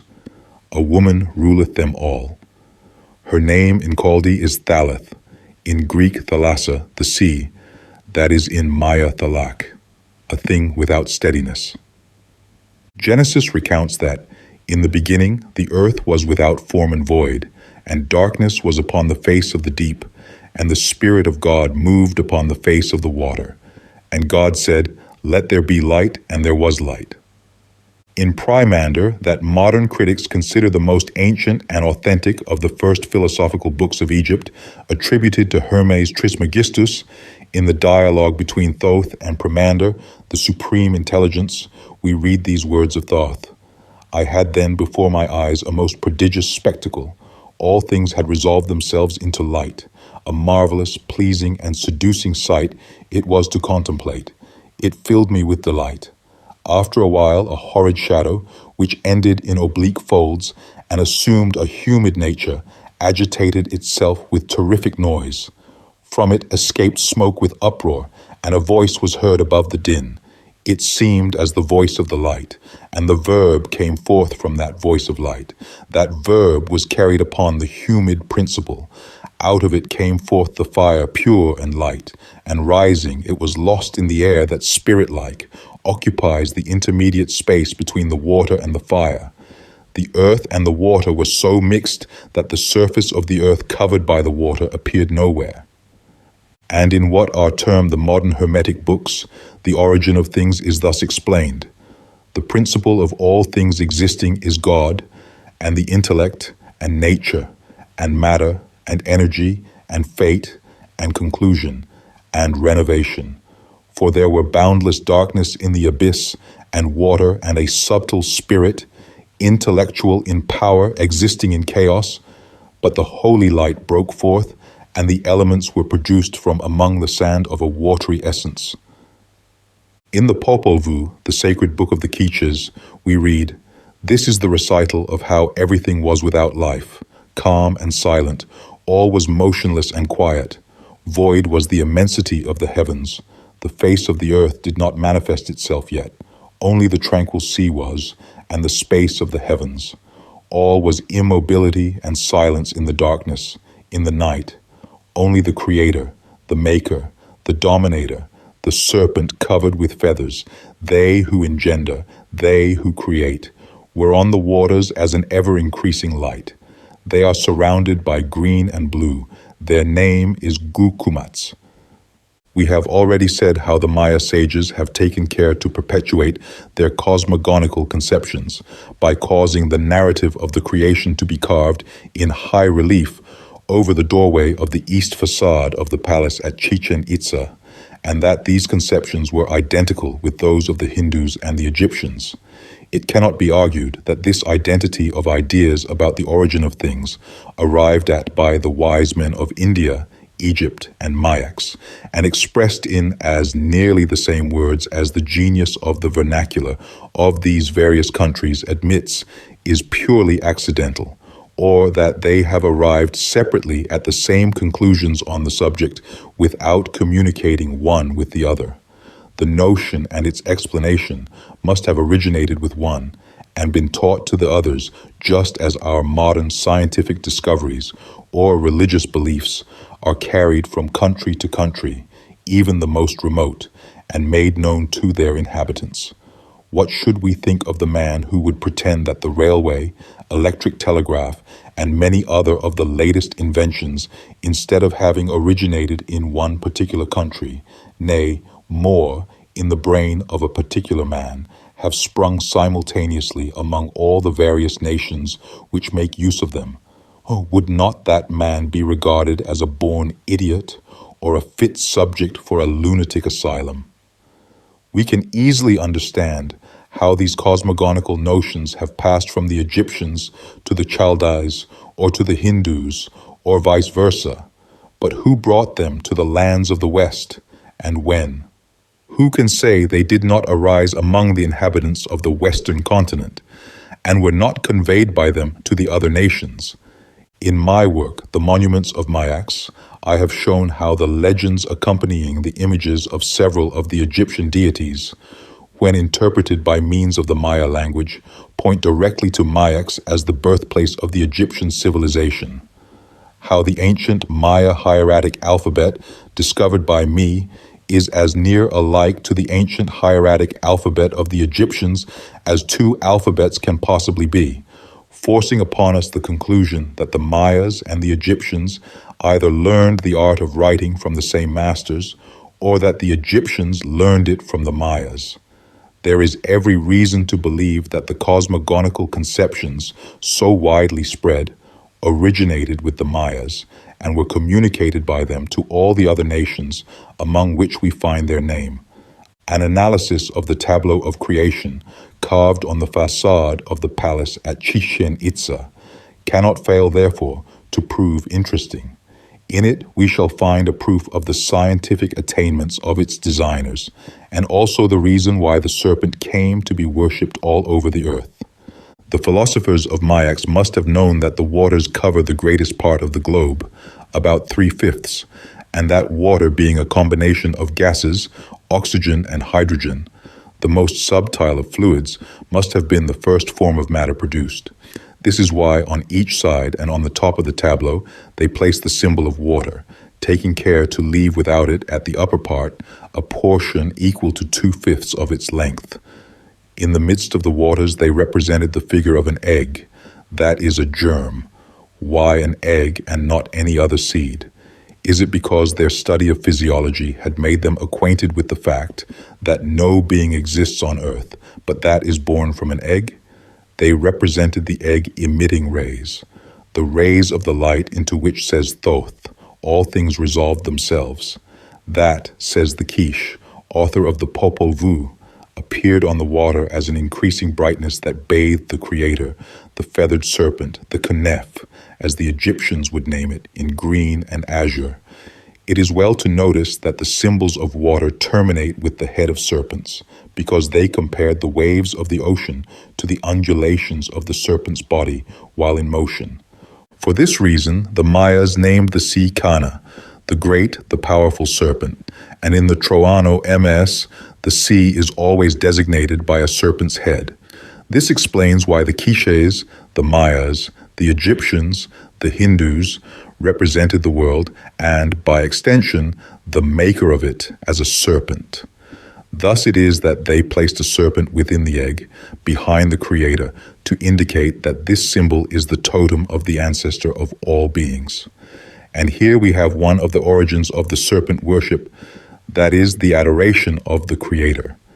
In Egypt, the goddess Uati, the genius of the lower country, is at times represented as a serpent with inflated breast, the body standing erect over a basket or sieve, the lower part resting against a figure resembling our numeral 8. At times again, as a winged serpent with inflated breast, wearing on its head a cap or crown of peculiar shape that it is said to be the crown of Lower Egypt. Why the Egyptians selected such symbols to represent the lower country, we are not informed, and it is doubtful if the learned Egyptologists could explain the motive. Now, it is a most remarkable fact that these are the very symbols used by the Maya hierogrammatists and artists to figure their own motherland, the Maya Empire. The author of the Troano MSc sometimes pictures Mayaks as a serpent with an inflated breast, at other times as a serpent with part of the body bent in the shape of the Yucatan Peninsula, and the artists who executed the paintings in the funereal chamber of Prince Ko typified the country as a winged serpent with the back painted green, the belly yellow, wearing a blue crown on the head, its tail ending with a peculiar dart resembling in general contour the southern continent of America. This is not the place to give minute explanations of these symbols, which I have considered in another work. I simply wish to consign here such facts as cannot be attributed altogether to hazard. So the peculiar twist against which rests the body of the serpent, emblem of the lower country, is exactly the same that forms the symbol likened to a sideways 8, used in the Troano MAS to represent the Gulf of Mexico and the Caribbean Sea, whose waters bathe the peninsula of Yucatan, that seems as if standing erect between them as the serpent in the Egyptian sign.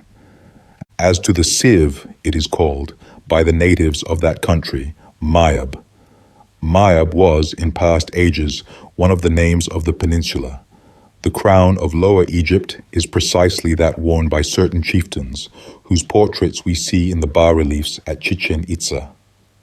There the peak was worn in front, in Egypt at the back, maybe as a mark of respect on the part of the Egyptians toward their mother country, to signify that as the child, Egypt must stand behind its parent, as it is customary for children to do among the aborigines of Yucatan. Since the Egyptians and the Mayas used identical signs as symbols of the country in which they lived, may it not be inferred that the same cause prompted their selection? We must not lose sight of the fact that the winged serpents introduced into the paintings of Egypt are merely emblematic representations connected with the mysterious rites of the dead and the mode of being in Amenti, that is, in the lands of the West, where the souls of the departed were supposed to return and exist after being liberated from their mortal body.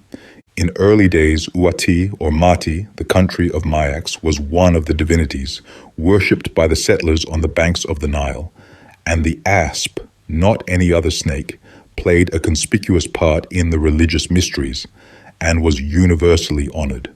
Here again, we may ask why. What possible relation can exist between the asp and the country, between the asp and the office of king, or the attributes of deity? Still, it was the badge of royalty, worn as an ornament on the headdress of kings and gods. Is the selection of the asp as a mark of distinction to be ascribed to a mere whim? May not that predilection be assigned to the fact that, when angry, it dilates its breast, and when in that condition it recalled to the minds of the colonists the geographical contours of the land of their forefathers in the West, and the way it was represented in the books from which they had studied in their childhood? If we look at a map of the Western continent, it will be easy to perceive that the contours of Central America, that is the Maya Empire of old, figure a serpent with an inflated breast, in a position similar to that of the emblem of Lower Egypt, the head being the peninsula of Yucatan, anciently the seat of the government, and that the southern continent would be the dart of its tail, as pictured by the Maya artists, the green color of its back, the verdant tropical forests that cover the land, the yellow belly, the internal volcanic fires that cause the surface to wriggle like a serpent, the blue crown on its head, the blue canopy of heaven above, the wings, the smoke of the volcanoes, the fins, the high peaks of the chain of mountains that traverses the country from north to south, part of the Cordilleras that are as the backbone of the continent. The intense love of their country is one of the most striking characteristics of the Aborigines to the present day. That love may be said to amount to fanaticism. In it, we find another origin of the serpent worship, emblem of the motherland. In the serpent mantra in the Aitareya Brahmana, a passage speaks of the earth as the Sarpa Rajni, the queen of the serpents and the mother of all that moves, still worshipped by the Nayas, dwellers in the valley of Kashmir. In Mayaks, the primitive rulers derived their title Kan, serpent, from the shape of the contours of their empire, as the priests of the sun received theirs from the name Kin of that luminary. Their emblem, however, was not a winged serpent with a dart at the end of the tail, but a rattlesnake covered with feathers, image of the feathered mantle used by the king, the high pontiff, and other high dignitaries as ceremonial dress. This feathered rattlesnake adorns the walls of the royal mansions. It is seen at Uxmal on the east facade of the west wing of King Kan's palace and at other places. After their death, these rulers, images of deity on earth, received the honors of apotheosis. They became gods and goddesses and were worshipped as such. In Assyria, the symbol of the winged serpent was replaced by that of the winged circle, emblem of Ashur, the supreme deity of the Assyrians. And this symbol is seldom found in the sculptures except in immediate connection with the monarch. It seems to be also closely related with the sacred or symbolical tree. Here again is another origin of serpent worship, in that of the kings of Mayaks under the symbol of the feathered serpent. One of the names for rattlesnake in Maya is Ahokan, the royal serpent. In the sculptures, the king is often represented by this emblem with 7 rattles at the end of the tail, 7 having been the number of the members of King Khan's family. In Egypt, the kings and queens were honored as gods after their death. In Greece and other countries, the heroes were deified and worshipped as divinities. From all antiquity and by all nations, the tree and serpent worship have been so closely identified as to guarantee the inference that their origin is the same, although it seems difficult to comprehend what possible analogy may exist between them, without a knowledge of the place where they originated, of the people that first instituted it, of their traditions and peculiar notions. Many learned students have published the results of their researches on the subject. None, however, has yet assigned a birthplace to the tree or serpent worship. The late Mr. James Ferguson tells us that he is inclined to believe that it was in the mud of the lower Euphrates among a people of Turanian origin and spread thence to every country of the Old World. This is truly indefinite. Then comes the query. What about the tree and serpent worship among the inhabitants of the Western continent? For they also had their sacred trees, and with them, as with the natives of the Eastern world, the tree was symbolical of eternal life. The oak tree was dedicated to Baal, the chief god of the Phoenicians and other Eastern nations. Under it, the Druids performed their most sacred rites in honor of Oisius, the supreme being. The ash was venerated by the Scandinavians. The inhabitants of the island of Delos believed the gigantic palm tree to be the favorite production of Latona. The people of Samos, Athens, Dodona, Arcadia worshipped in sacred groves as those of Canaan. In India, the worship of the tree is of very ancient date, as in the island of Ceylon. In the courtyard of every monastery, a bow tree, Ficus indicus, is planted. Nowhere, however, do we find the origin of that worship mentioned. Mr. Ferguson advises us to look to the Egyptians, these being the most ancient civilized people, for an explanation of it, averring that it undoubtedly prevailed among them before the multifarious Theban pantheon was elaborated. In Egypt, the tamarisk was the holy tree chosen to overshadow the supposed sepulchre of Osiris, the king of Amenti. The Persia was sacred to Athor, the regent of the West, often identified with Isis. The sycamore was consecrated to Nut, mother of Isis and Osiris, frequently represented in the paintings of the tombs, standing in its branches, pouring from a vase, a liquid which the soul of the departed, under the form of a bird with a human head, catches in his hands. It is the water of eternal life. So the trees were particularly sacred to the deities connected with Amenti, that is, to the deified kings and queens from the lands of the West. We are told that the sacred tree was an emblem found in frequent association with the winged circle in Assyria. As this symbol is always met with in immediate connection with the monarchs, it would seem that the worship of the tree bears a close relation to, if it is not typical of, that of the deified heroes and kings. To understand the relationship between the tree, the winged serpent or circle, and the monarchs, it is again necessary to consult the annals left carved in stone or written in their books by the wise men of Mayax. From them we learn that the Mayas held certain trees sacred. Landa, Cogoludo, and other early writers tell us that even as far down as the time of the Spanish conquest, the Aborigines believed in the immortality of the soul, that would be rewarded or punished in the life beyond the grave for its deeds whilst in the body. Their reward was to consist in dwelling in a delectable place where pain was unknown, where there would be an abundance of delicious food which they would enjoy with eternal repose, in the cool shade beneath the evergreen and spreading branches of the yakshe, ceiba tree, which is found planted even today in front of the main entrance of the churches throughout Yucatan and Central America. Sometimes the churches are built in the midst of groves of ceiba trees that in some localities are replaced by the gigantic palm tree, Palma real. The Maya Empire was of old, according to the author of the Troano MS, figured as a tree planted in the continent known today as South America, its principal branch being formed by the Yucatecan Peninsula. Here we have the key to the origin of the tree worship and its intimate relation to the winged serpent and the king. It is again the worship of the country symbolized by a tree, as it also was by a serpent or by the ruler. Thus we find a natural explanation of the tradition current among the ancient nations, that the tree par excellence, the tree of life, that is of civilization, of knowledge, was placed in the middle of the land, of the garden, of the primitive country, Mayax of the race, the empire of the Mayas being placed between the two great continents, North and South America, forming the lands of the West.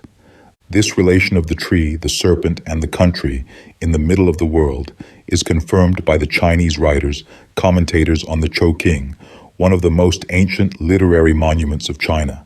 Speaking of the Tian Huang, or kings of heaven, Yongqi says, Tian Huang had the body of a serpent. He was the origin of letters. He gave names to the 10 Can and to the 12 Qi in order to determine the place of the year. And Yuan Laofan, another writer, says that Can means the trunk of a tree, and that Tai Chao Sai are the branches, reason why they are called Che Kul Tisi, the 12 children. It is well to remark here that the children of King Khan were called Kanchi, which is still a family name among the Aborigines. Tai Huang, king of the earth, is also called Huang Qiun, that is, he who reigns sovereignly in the middle of the earth, and also Tsc Yuen, or the sun principle, the engendered, the Brahma of the Hindus, the Kanef of the Egyptians, the Mehen of the Mayas. The cross is another sacred symbol much reverenced by all nations, civilized and semi-civilized, ages before the establishment of Christianity, and although we find representations of it in almost every part of the world, from its mere delineation scratched on the rock to the stately temples and admirably hewn caves of Elephanta in India, still nowhere do we learn of its origin. There are several varieties of crosses, but all may be traced back to the primitive form which resembles the Latin cross. Among the earliest type known on the eastern continents is the Cruz Ansata, called the Key of the Nile. It was the symbol of symbols among the Egyptians, the Phoenicians, and the Chaldees, being the emblem of the life to come. It was placed on the breast of the deceased, sometimes as a simple T symbol on the full crumb of a cone, sometimes represented as supported on a heart. It is also seen adorning the breasts of statues and statuettes in Palenque, Copan, and other ancient cities of Guatemala, Nicaragua, and various localities of Central America. Everywhere it was associated with water. In Babylon, it was the emblem of water deities. In Egypt, Assyria, and Britain, it was emblematical of creative power and eternity. In India, China, and Scandinavia, of heaven and immortality. In Mayaks, of rejuvenescence and freedom from physical suffering. The cross, as a symbol, was placed on the breast of the initiate after his new birth was accomplished in the Bacchic and Eleusinian mysteries. Remesal and Torquemada assert in their respective works that when in 1519 the Spaniards, under Hernán Cortés, landed at the island of Cozumel, they found crosses which the natives worshipped as gods in their temples. After them, many writers, on their authority, have affirmed the same thing. This, however, seems to have been a mistake. Bernal Diaz del Castillo, who accompanied Cortés, does not mention the existence of such symbols in Cozumel, but emphatically says that Cortés, having ordered the destruction of the idols that were in the sanctuaries, caused an image of the Virgin Mary to be placed in their stead, and near it a wooden cross made by 2 of his carpenters to be erected, recommending the natives to take great care of them when he left. Dr. Pedro Sanchez de Aguilar, another of the early writers, maintains that the stone crosses found afterward in the island were made in imitation of that of Cortés, and Bishop Landa, although a most zealous missionary intent on converting the Aborigines to the Catholic faith, does not mention the existence of crosses in Cozumel before the advent of the Spaniards, a fact he would certainly have taken advantage of in his predication of the gospel, and would not have failed to mention in his work had he been satisfied that the symbol really existed. There can be no doubt that in Mayaks, in very remote ages, the cross was an emblem pertaining to the sacred mysteries. No external vestiges of the symbol are to be found among the remains of the temples and palaces of the Mayas, such as those seen at Palenque and other places of Central America. Only one image of a perfect cross have I ever met with in the ancient edifices of Yucatan besides the ground plan of the sanctuary at Uxmal. It forms part of the inscription carved on the lintel of the doorway of the east facade of the palace at Chichen. Still tradition tells us that the cross was symbolical of the god of rain. If so, they made no image of it, nor did they celebrate any festival in honor of it at the time of the conquest, but held it simply as a notion of their forefathers. The ancient Maya astronomers had observed that at a certain period of the year, at the beginning of our month of May, that owes its name to the goddess Maya, the good dame, mother of the gods, the southern cross, appears perfectly perpendicular above the line of the southern horizon. This is why the Catholic Church celebrates the feast of the exaltation of the Holy Cross on the 3rd day of that month, which it has consecrated particularly to the Mother of God, the Good Lady, the Virgin Maria, or the goddess Isis, anthropomorphized by Bishop Cyril of Alexandria. In all localities situated within the 12th and 23d degree of latitude north, about the beginning of January, the dry season sets in and no more rain falls during several months. In May and April, in the countries like Yucatan, where there is no water on the surface of the ground, all things become parched. The trees and shrubs lose their leaves. Nature looks desolate. All living beings thirst for a drop of moisture. The birds and other wild creatures, mad with thirst, lose their characteristic shyness and venture near the haunts of man, imperiling their lives in search of water. Death, for want of it, seems to threaten all creation. But 4 bright stars appear in the south. A shining cross stands erect above the southern horizon. It is the heavenly messenger that brings good tidings to all, for it announces that the floodgates of heaven soon shall be open. that the so longed for rain will shortly descend from on high, and with it joy and happiness, new life to all creatures. Man hails with thankful heart, welcomes with songs of gladness this brilliant harbinger of the life to come, for indeed it is a God for him, the God of rain that rejuvenates nature, frees man and all other creatures from physical sufferings, brings felicity to them, heaven therefore, and with renewed life, immortality. Is it not the creative power that is eternally renovating and revivifying all things on the surface of the earth? Is it then strange that all nations in every age should have worshipped the cross as symbol of the life to come and immortality, and held it in so great veneration?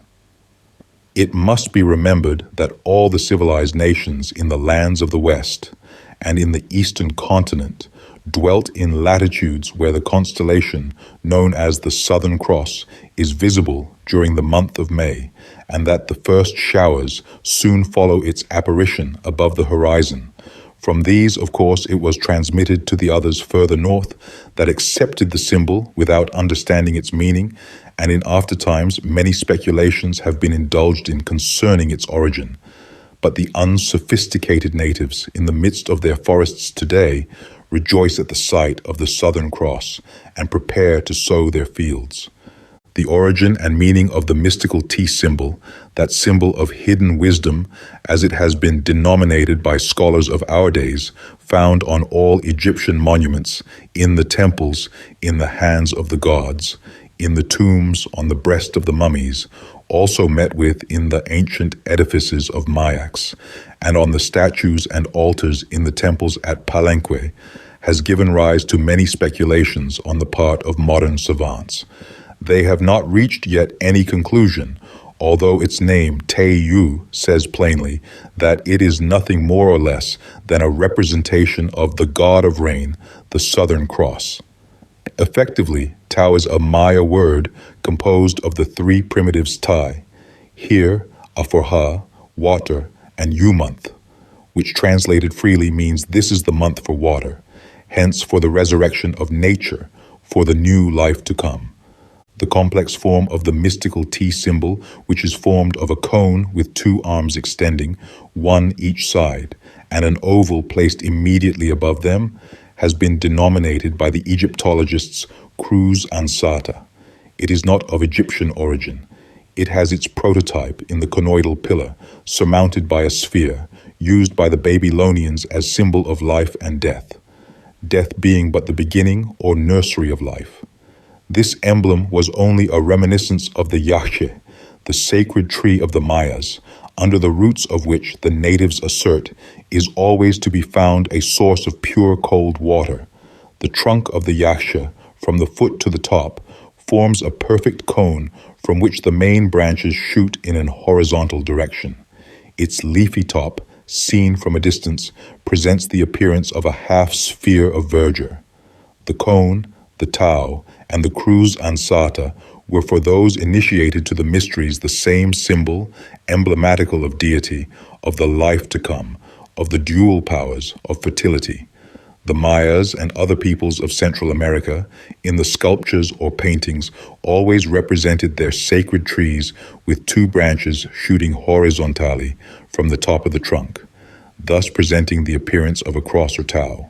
In straying apparently so far from the main object of these pages, and tracing to their true origin the primitive traditions of mankind, and many of the religious symbols common to all the civilized nations of antiquity, by dispelling the mists that have accumulated around them in the long vista of ages, my aim has been to show that they all emanated from one and the same source, and that this source was the country of Mayaks in the lands of the West. Ancient sacred mysteries have been celebrated in the temples of Egypt, Chaldea, and India from ages so remote that it is no longer known by whom or where they were first instituted. Herodotus tells us that the daughters of Danos instituted the Thesmophoria in honor of the goddess Ceres, in imitation of the mysteries celebrated in Egypt in honor of Isis, and taught them to the Pelasgic women, that Eumolpus, king of Eleusis, instituted in his own country the Eleusinian mysteries on his return from Egypt, where he had been initiated by the priests as Orpheus, who founded in Thracia those that bear his name, but who taught the rites of initiation, the use of the symbols and their meaning to the Hierophants of Egypt, to the Magi of Chaldea, to the Gymnosophists of India. The mode of initiation, the use of the same symbols with an identical signification ascribed to them, by peoples living so far apart, whose customs and manners were so unlike, whose religion, so far at least as external practices were concerned, differed so widely, show that these mysteries originated with one people and were carried to and promulgated among the others, as we do not find it mentioned anywhere that they originated either with the Egyptians, Chaldees, or Hindus, and we have seen that their primitive traditions have been derived from the history of the early rulers of Mayaks. Is it not natural that we should look for the institution of the mysteries among the Mayas, since we find the same mysterious symbols used by the initiates in all the other countries, carved on the walls of the temples of their gods and the palaces of their kings? Their history may afford the clue to the original meaning of said symbols, as their language has given us the true signification of the words used by the celebrating priest to dismiss the initiates in the Eleusinian mysteries, or by the Brahmins at the end of their religious ceremonies, and as it has revealed the so long hidden mystery of the mystical Tau. That sacred mysteries were celebrated from times immemorial in the temples of Mayaks, Xibalba, Nachan, Palenque of today, Copan, and other places of Central America, there can be no doubt, since besides the symbols sculptured on the walls of the temples and palaces, in two distinct instances we see the rites and the trials of initiation described in the Popol Vuh.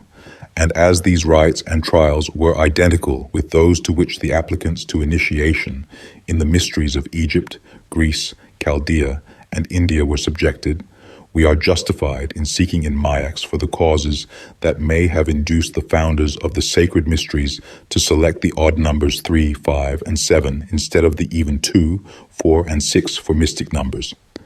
The symbolization of number the third of may possibly be accounted for in two different ways. One is suggested by the scepter of Poseidon that Plato says was the first king of Atlantis, and is represented by the Greek mythologists as being a son of Kronos, his three-pronged trident being an allusion to the three great islands that formed his kingdom, North and South America and Atlan, that now lies buried under the waves of the Atlantic Ocean.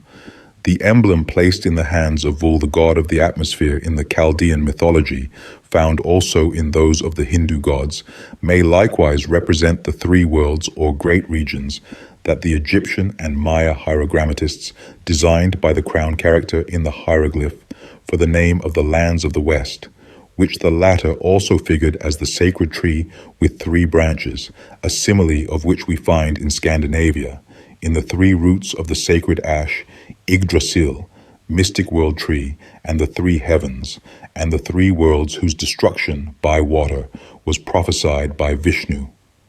The deification of the world, composed of three parts forming a great whole, may have been the origin of the Trimurti, or triune God, so prevalent among the ancient nations of antiquity, and probably led to the mystification of number 3. We find it symbolized all over the earth in every nation. We see it in Mayaks in the three platforms on which are raised the most ancient edifices, in the three rooms that form the temple where the mysteries were performed, in the three steps that led to the first or lower platform in all sacred edifices, in the 21 meters, 3 by 7, of all the principal pyramids in Yucatan, in the three concentric circles of the zodiac.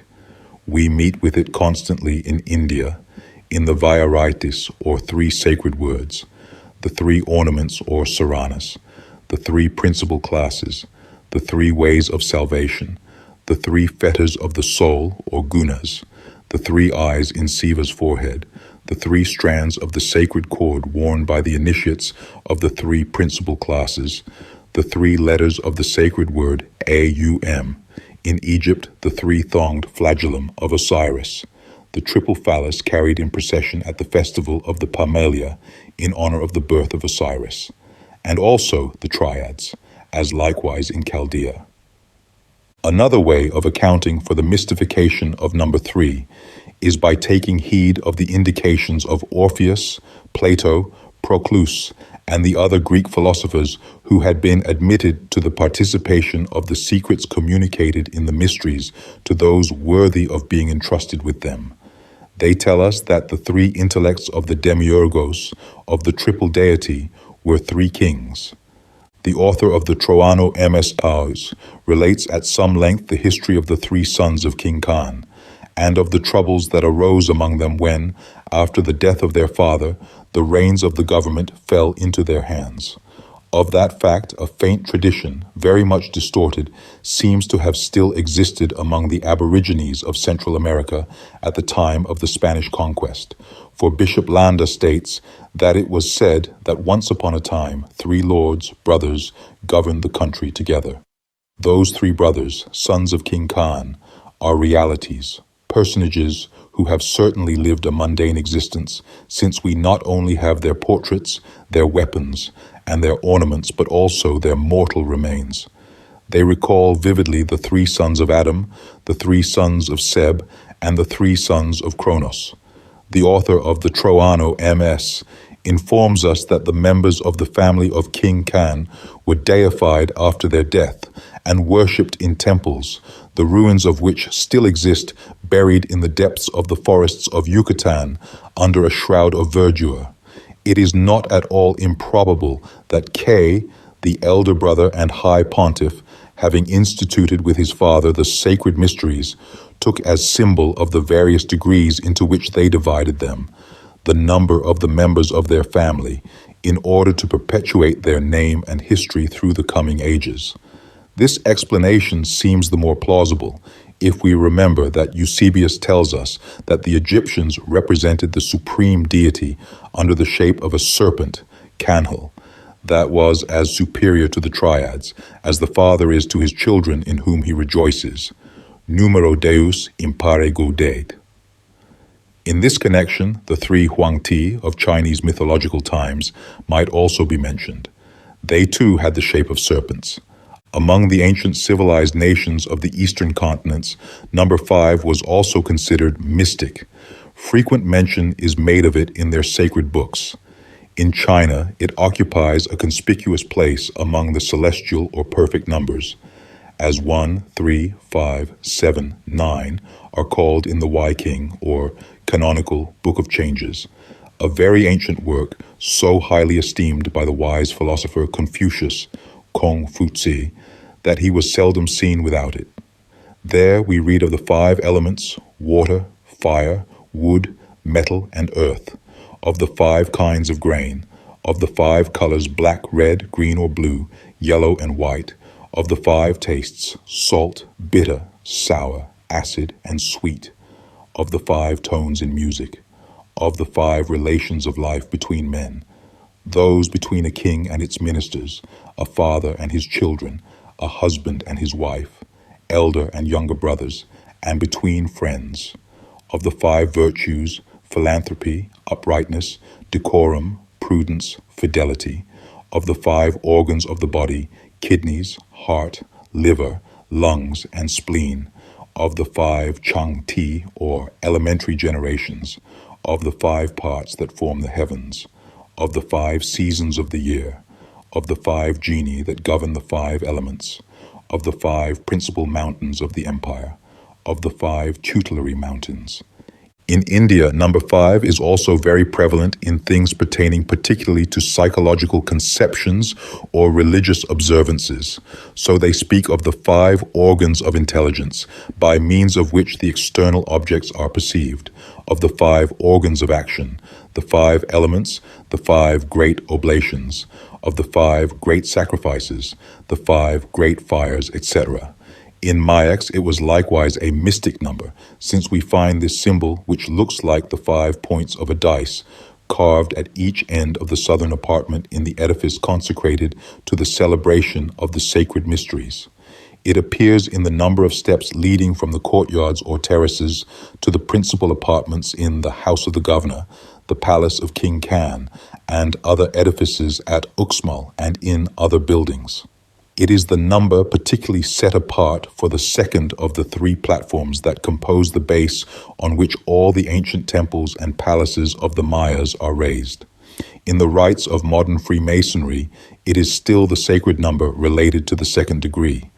In the Troano MS, the legends of all the compartments into which the work is divided, as in chapters, are composed of 5 characters to indicate that said legends are the headings, that is, Ho'ol, the beginning, the head.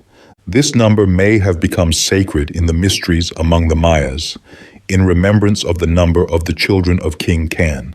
For besides his 3 sons, Ke, Ak, and Ko, he had by his wife Zu 2 daughters, Mu and Nikte, whose names bear a striking resemblance to Timau, one of the names of Isis and Nike, her sister.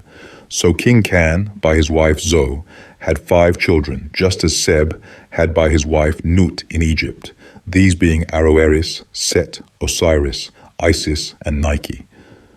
Strange coincidence that may, however, give us a knowledge of the origin of the mystification of number 5. 7 seems to have been the sacred number par excellence among all civilized nations of antiquity. Why? This query has never been satisfactorily answered. Each separate people has given a different explanation according to the peculiar tenets of their religion. That it was the number of numbers for those initiated to the sacred mysteries there can be no doubt.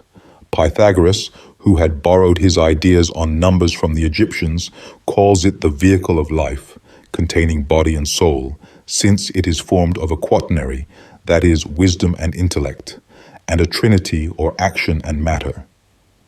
Emperor Julian, in Matrem and in Oratio, expresses himself thus: were I to touch upon the initiation into our secret mysteries, which the Chaldees baptized, respecting the 7-rayed God, lighting up the soul through him, I should say things unknown to the rabble, very unknown, but well known to the blessed theurgists.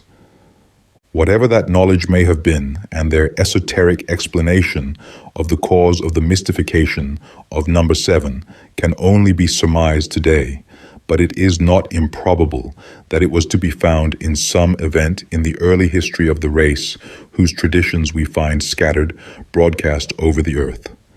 We have seen that the family of King Khan was composed of 7 members who became rulers of the 7 cities that bear their names, the ruins of which still exist in the forests of Yucatan, and by the beauty and richness of the ornamentation, the massiveness and finish of the walls of their temples and palaces excite the admiration of the beholder.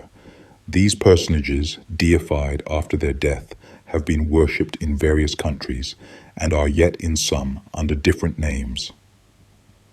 May not the remembrance of the existence of these 7 ancient rulers of Mayaks have been the origin of the tradition of the 7 divine rulers of Egypt, of the 7 Manus that, according to the Brahmins, govern the world in the night of times, of the 7 Rikis or holy personages who assisted them, of the 7 princes of the Persian court, and the 7 counselors of the king, of the 7 Amishaspants or first angels, of the 7 great gods of the Assyrians, or the 7 primitive gods regarded by the Japanese as their ancestors, and said by them to have governed the world during an incalculable number of years, of the 7 Kabiri, worshipped by the Pelasgians at Lemnos and Samothracia, the 7 great gods in theogony of the Nahuatls.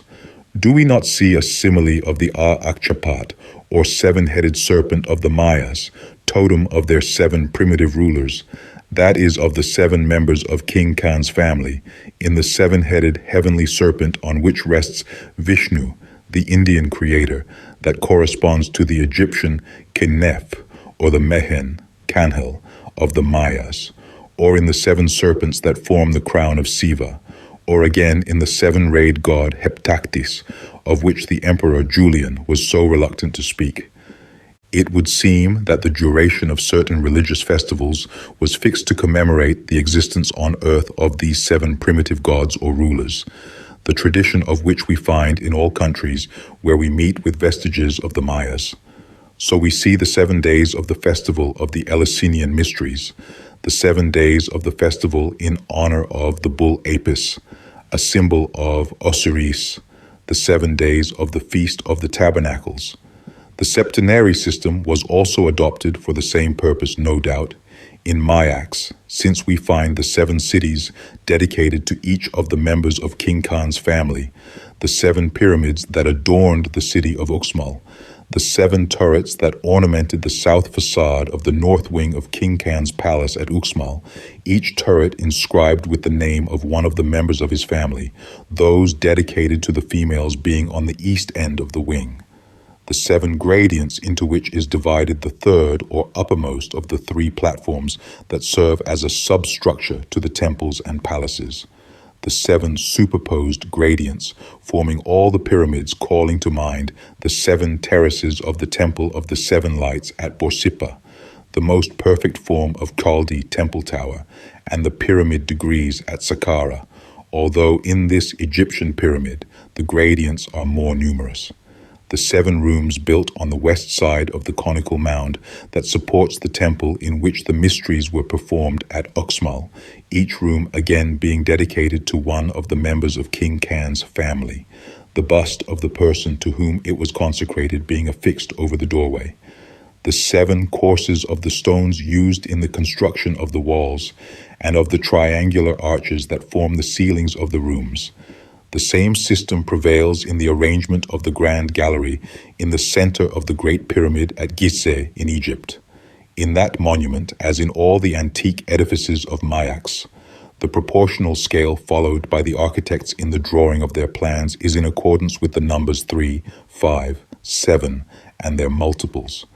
The predilection of the nations of antiquity in which the sacred mysteries were celebrated for number 7 appears in many ways.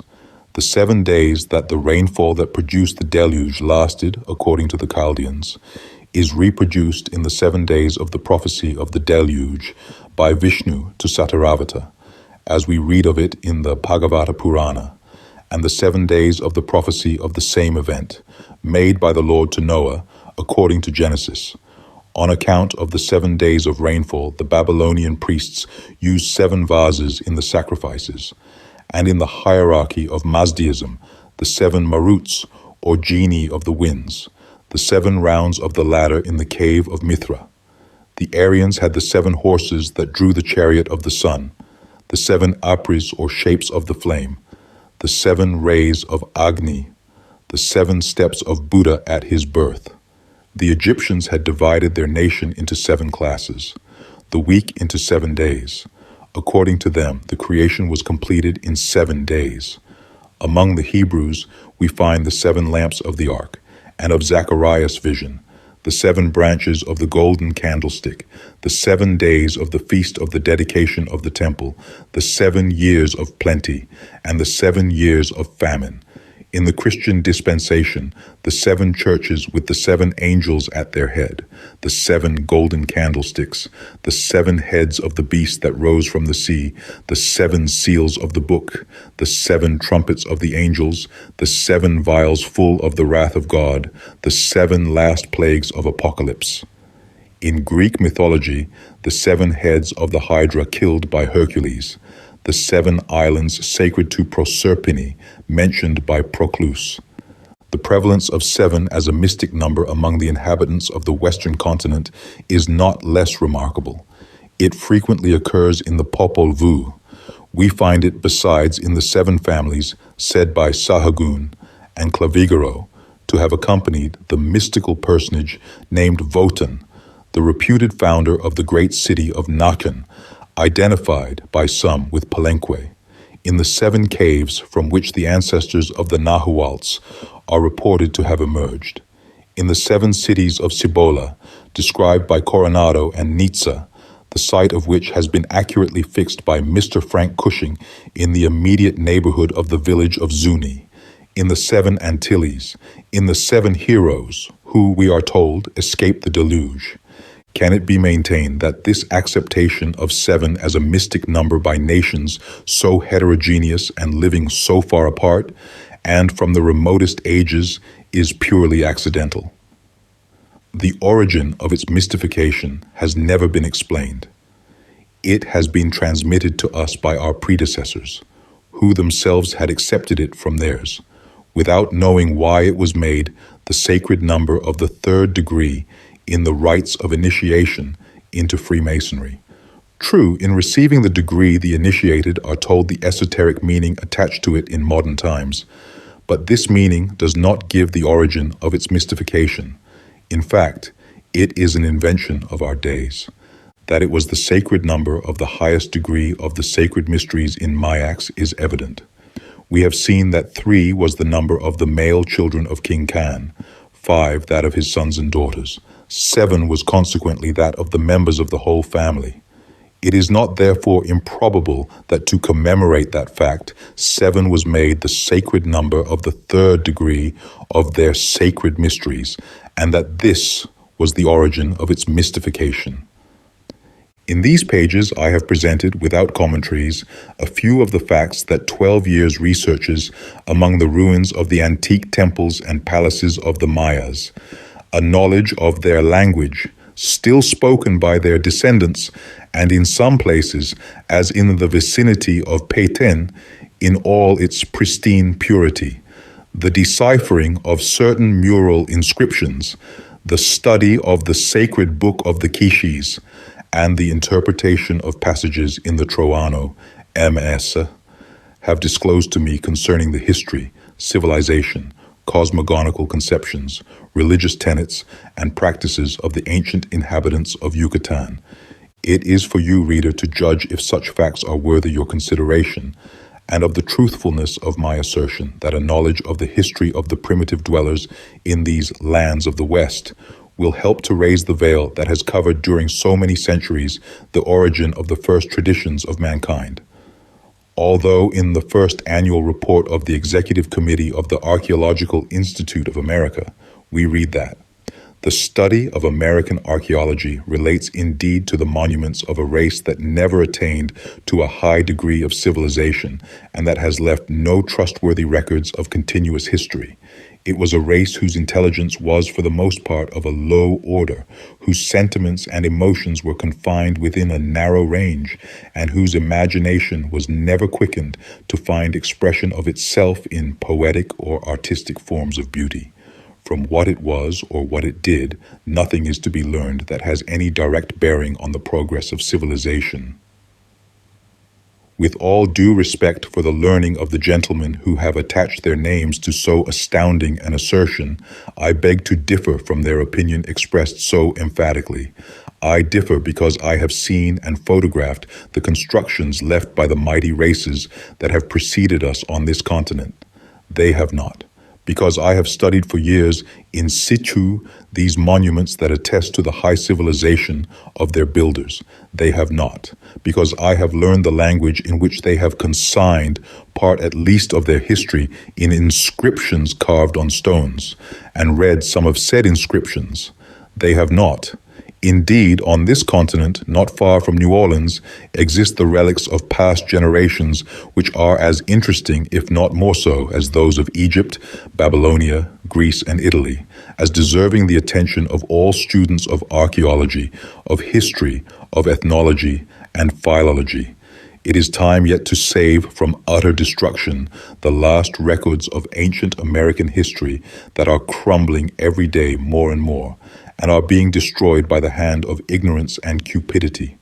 A few years more, and all intelligible traces of them will have disappeared. Will nothing be done in this country to preserve what remains of the ancient American civilization? Of that civilization which seems to have been the fountainhead at which the philosophers of all nations, in the remotest antiquity, have come to acquire knowledge and drink inspiration from the learning and wisdom of the Maya sages. Americans have established in Athens schools for the study of Greek archaeology, in Alexandria for the decipherment of the inscriptions carved on the walls of the temples, on the obelisks, and in the papyri found in the tombs in Egypt? Is it not time that students in the United States should direct their attention to the ancient history of the continent on which they live? It is not altogether lost, and the tongue in which it is written is not a dead language. Maya is one of the oldest forms of speech, coeval, if not anterior to Sanskrit. The names alpha, beta, gamma, etc., etc., of the letters of the Greek alphabet form a curious epic poem in that language. There are many interesting inscriptions in it that only await decipherment to illumine the past records of the race in America. Many of these precious documents exist in the city of New York. They will reveal the history of the mighty nations that have dwelt on this western continent. They will tell us of the origin of many of our primitive traditions. Why then not found in Yucatan, in the midst of the ruins of the temples and colleges of the learned priesthood of Mayaks, a school where students of American archaeology can learn with their language what the Maya sages knew of man's origin, of his intellectual development, of the past of their people, of the colonists they sent to other parts of the world, where they carried the arts, sciences, and religion of the mother country and its civilization from which our own is descended.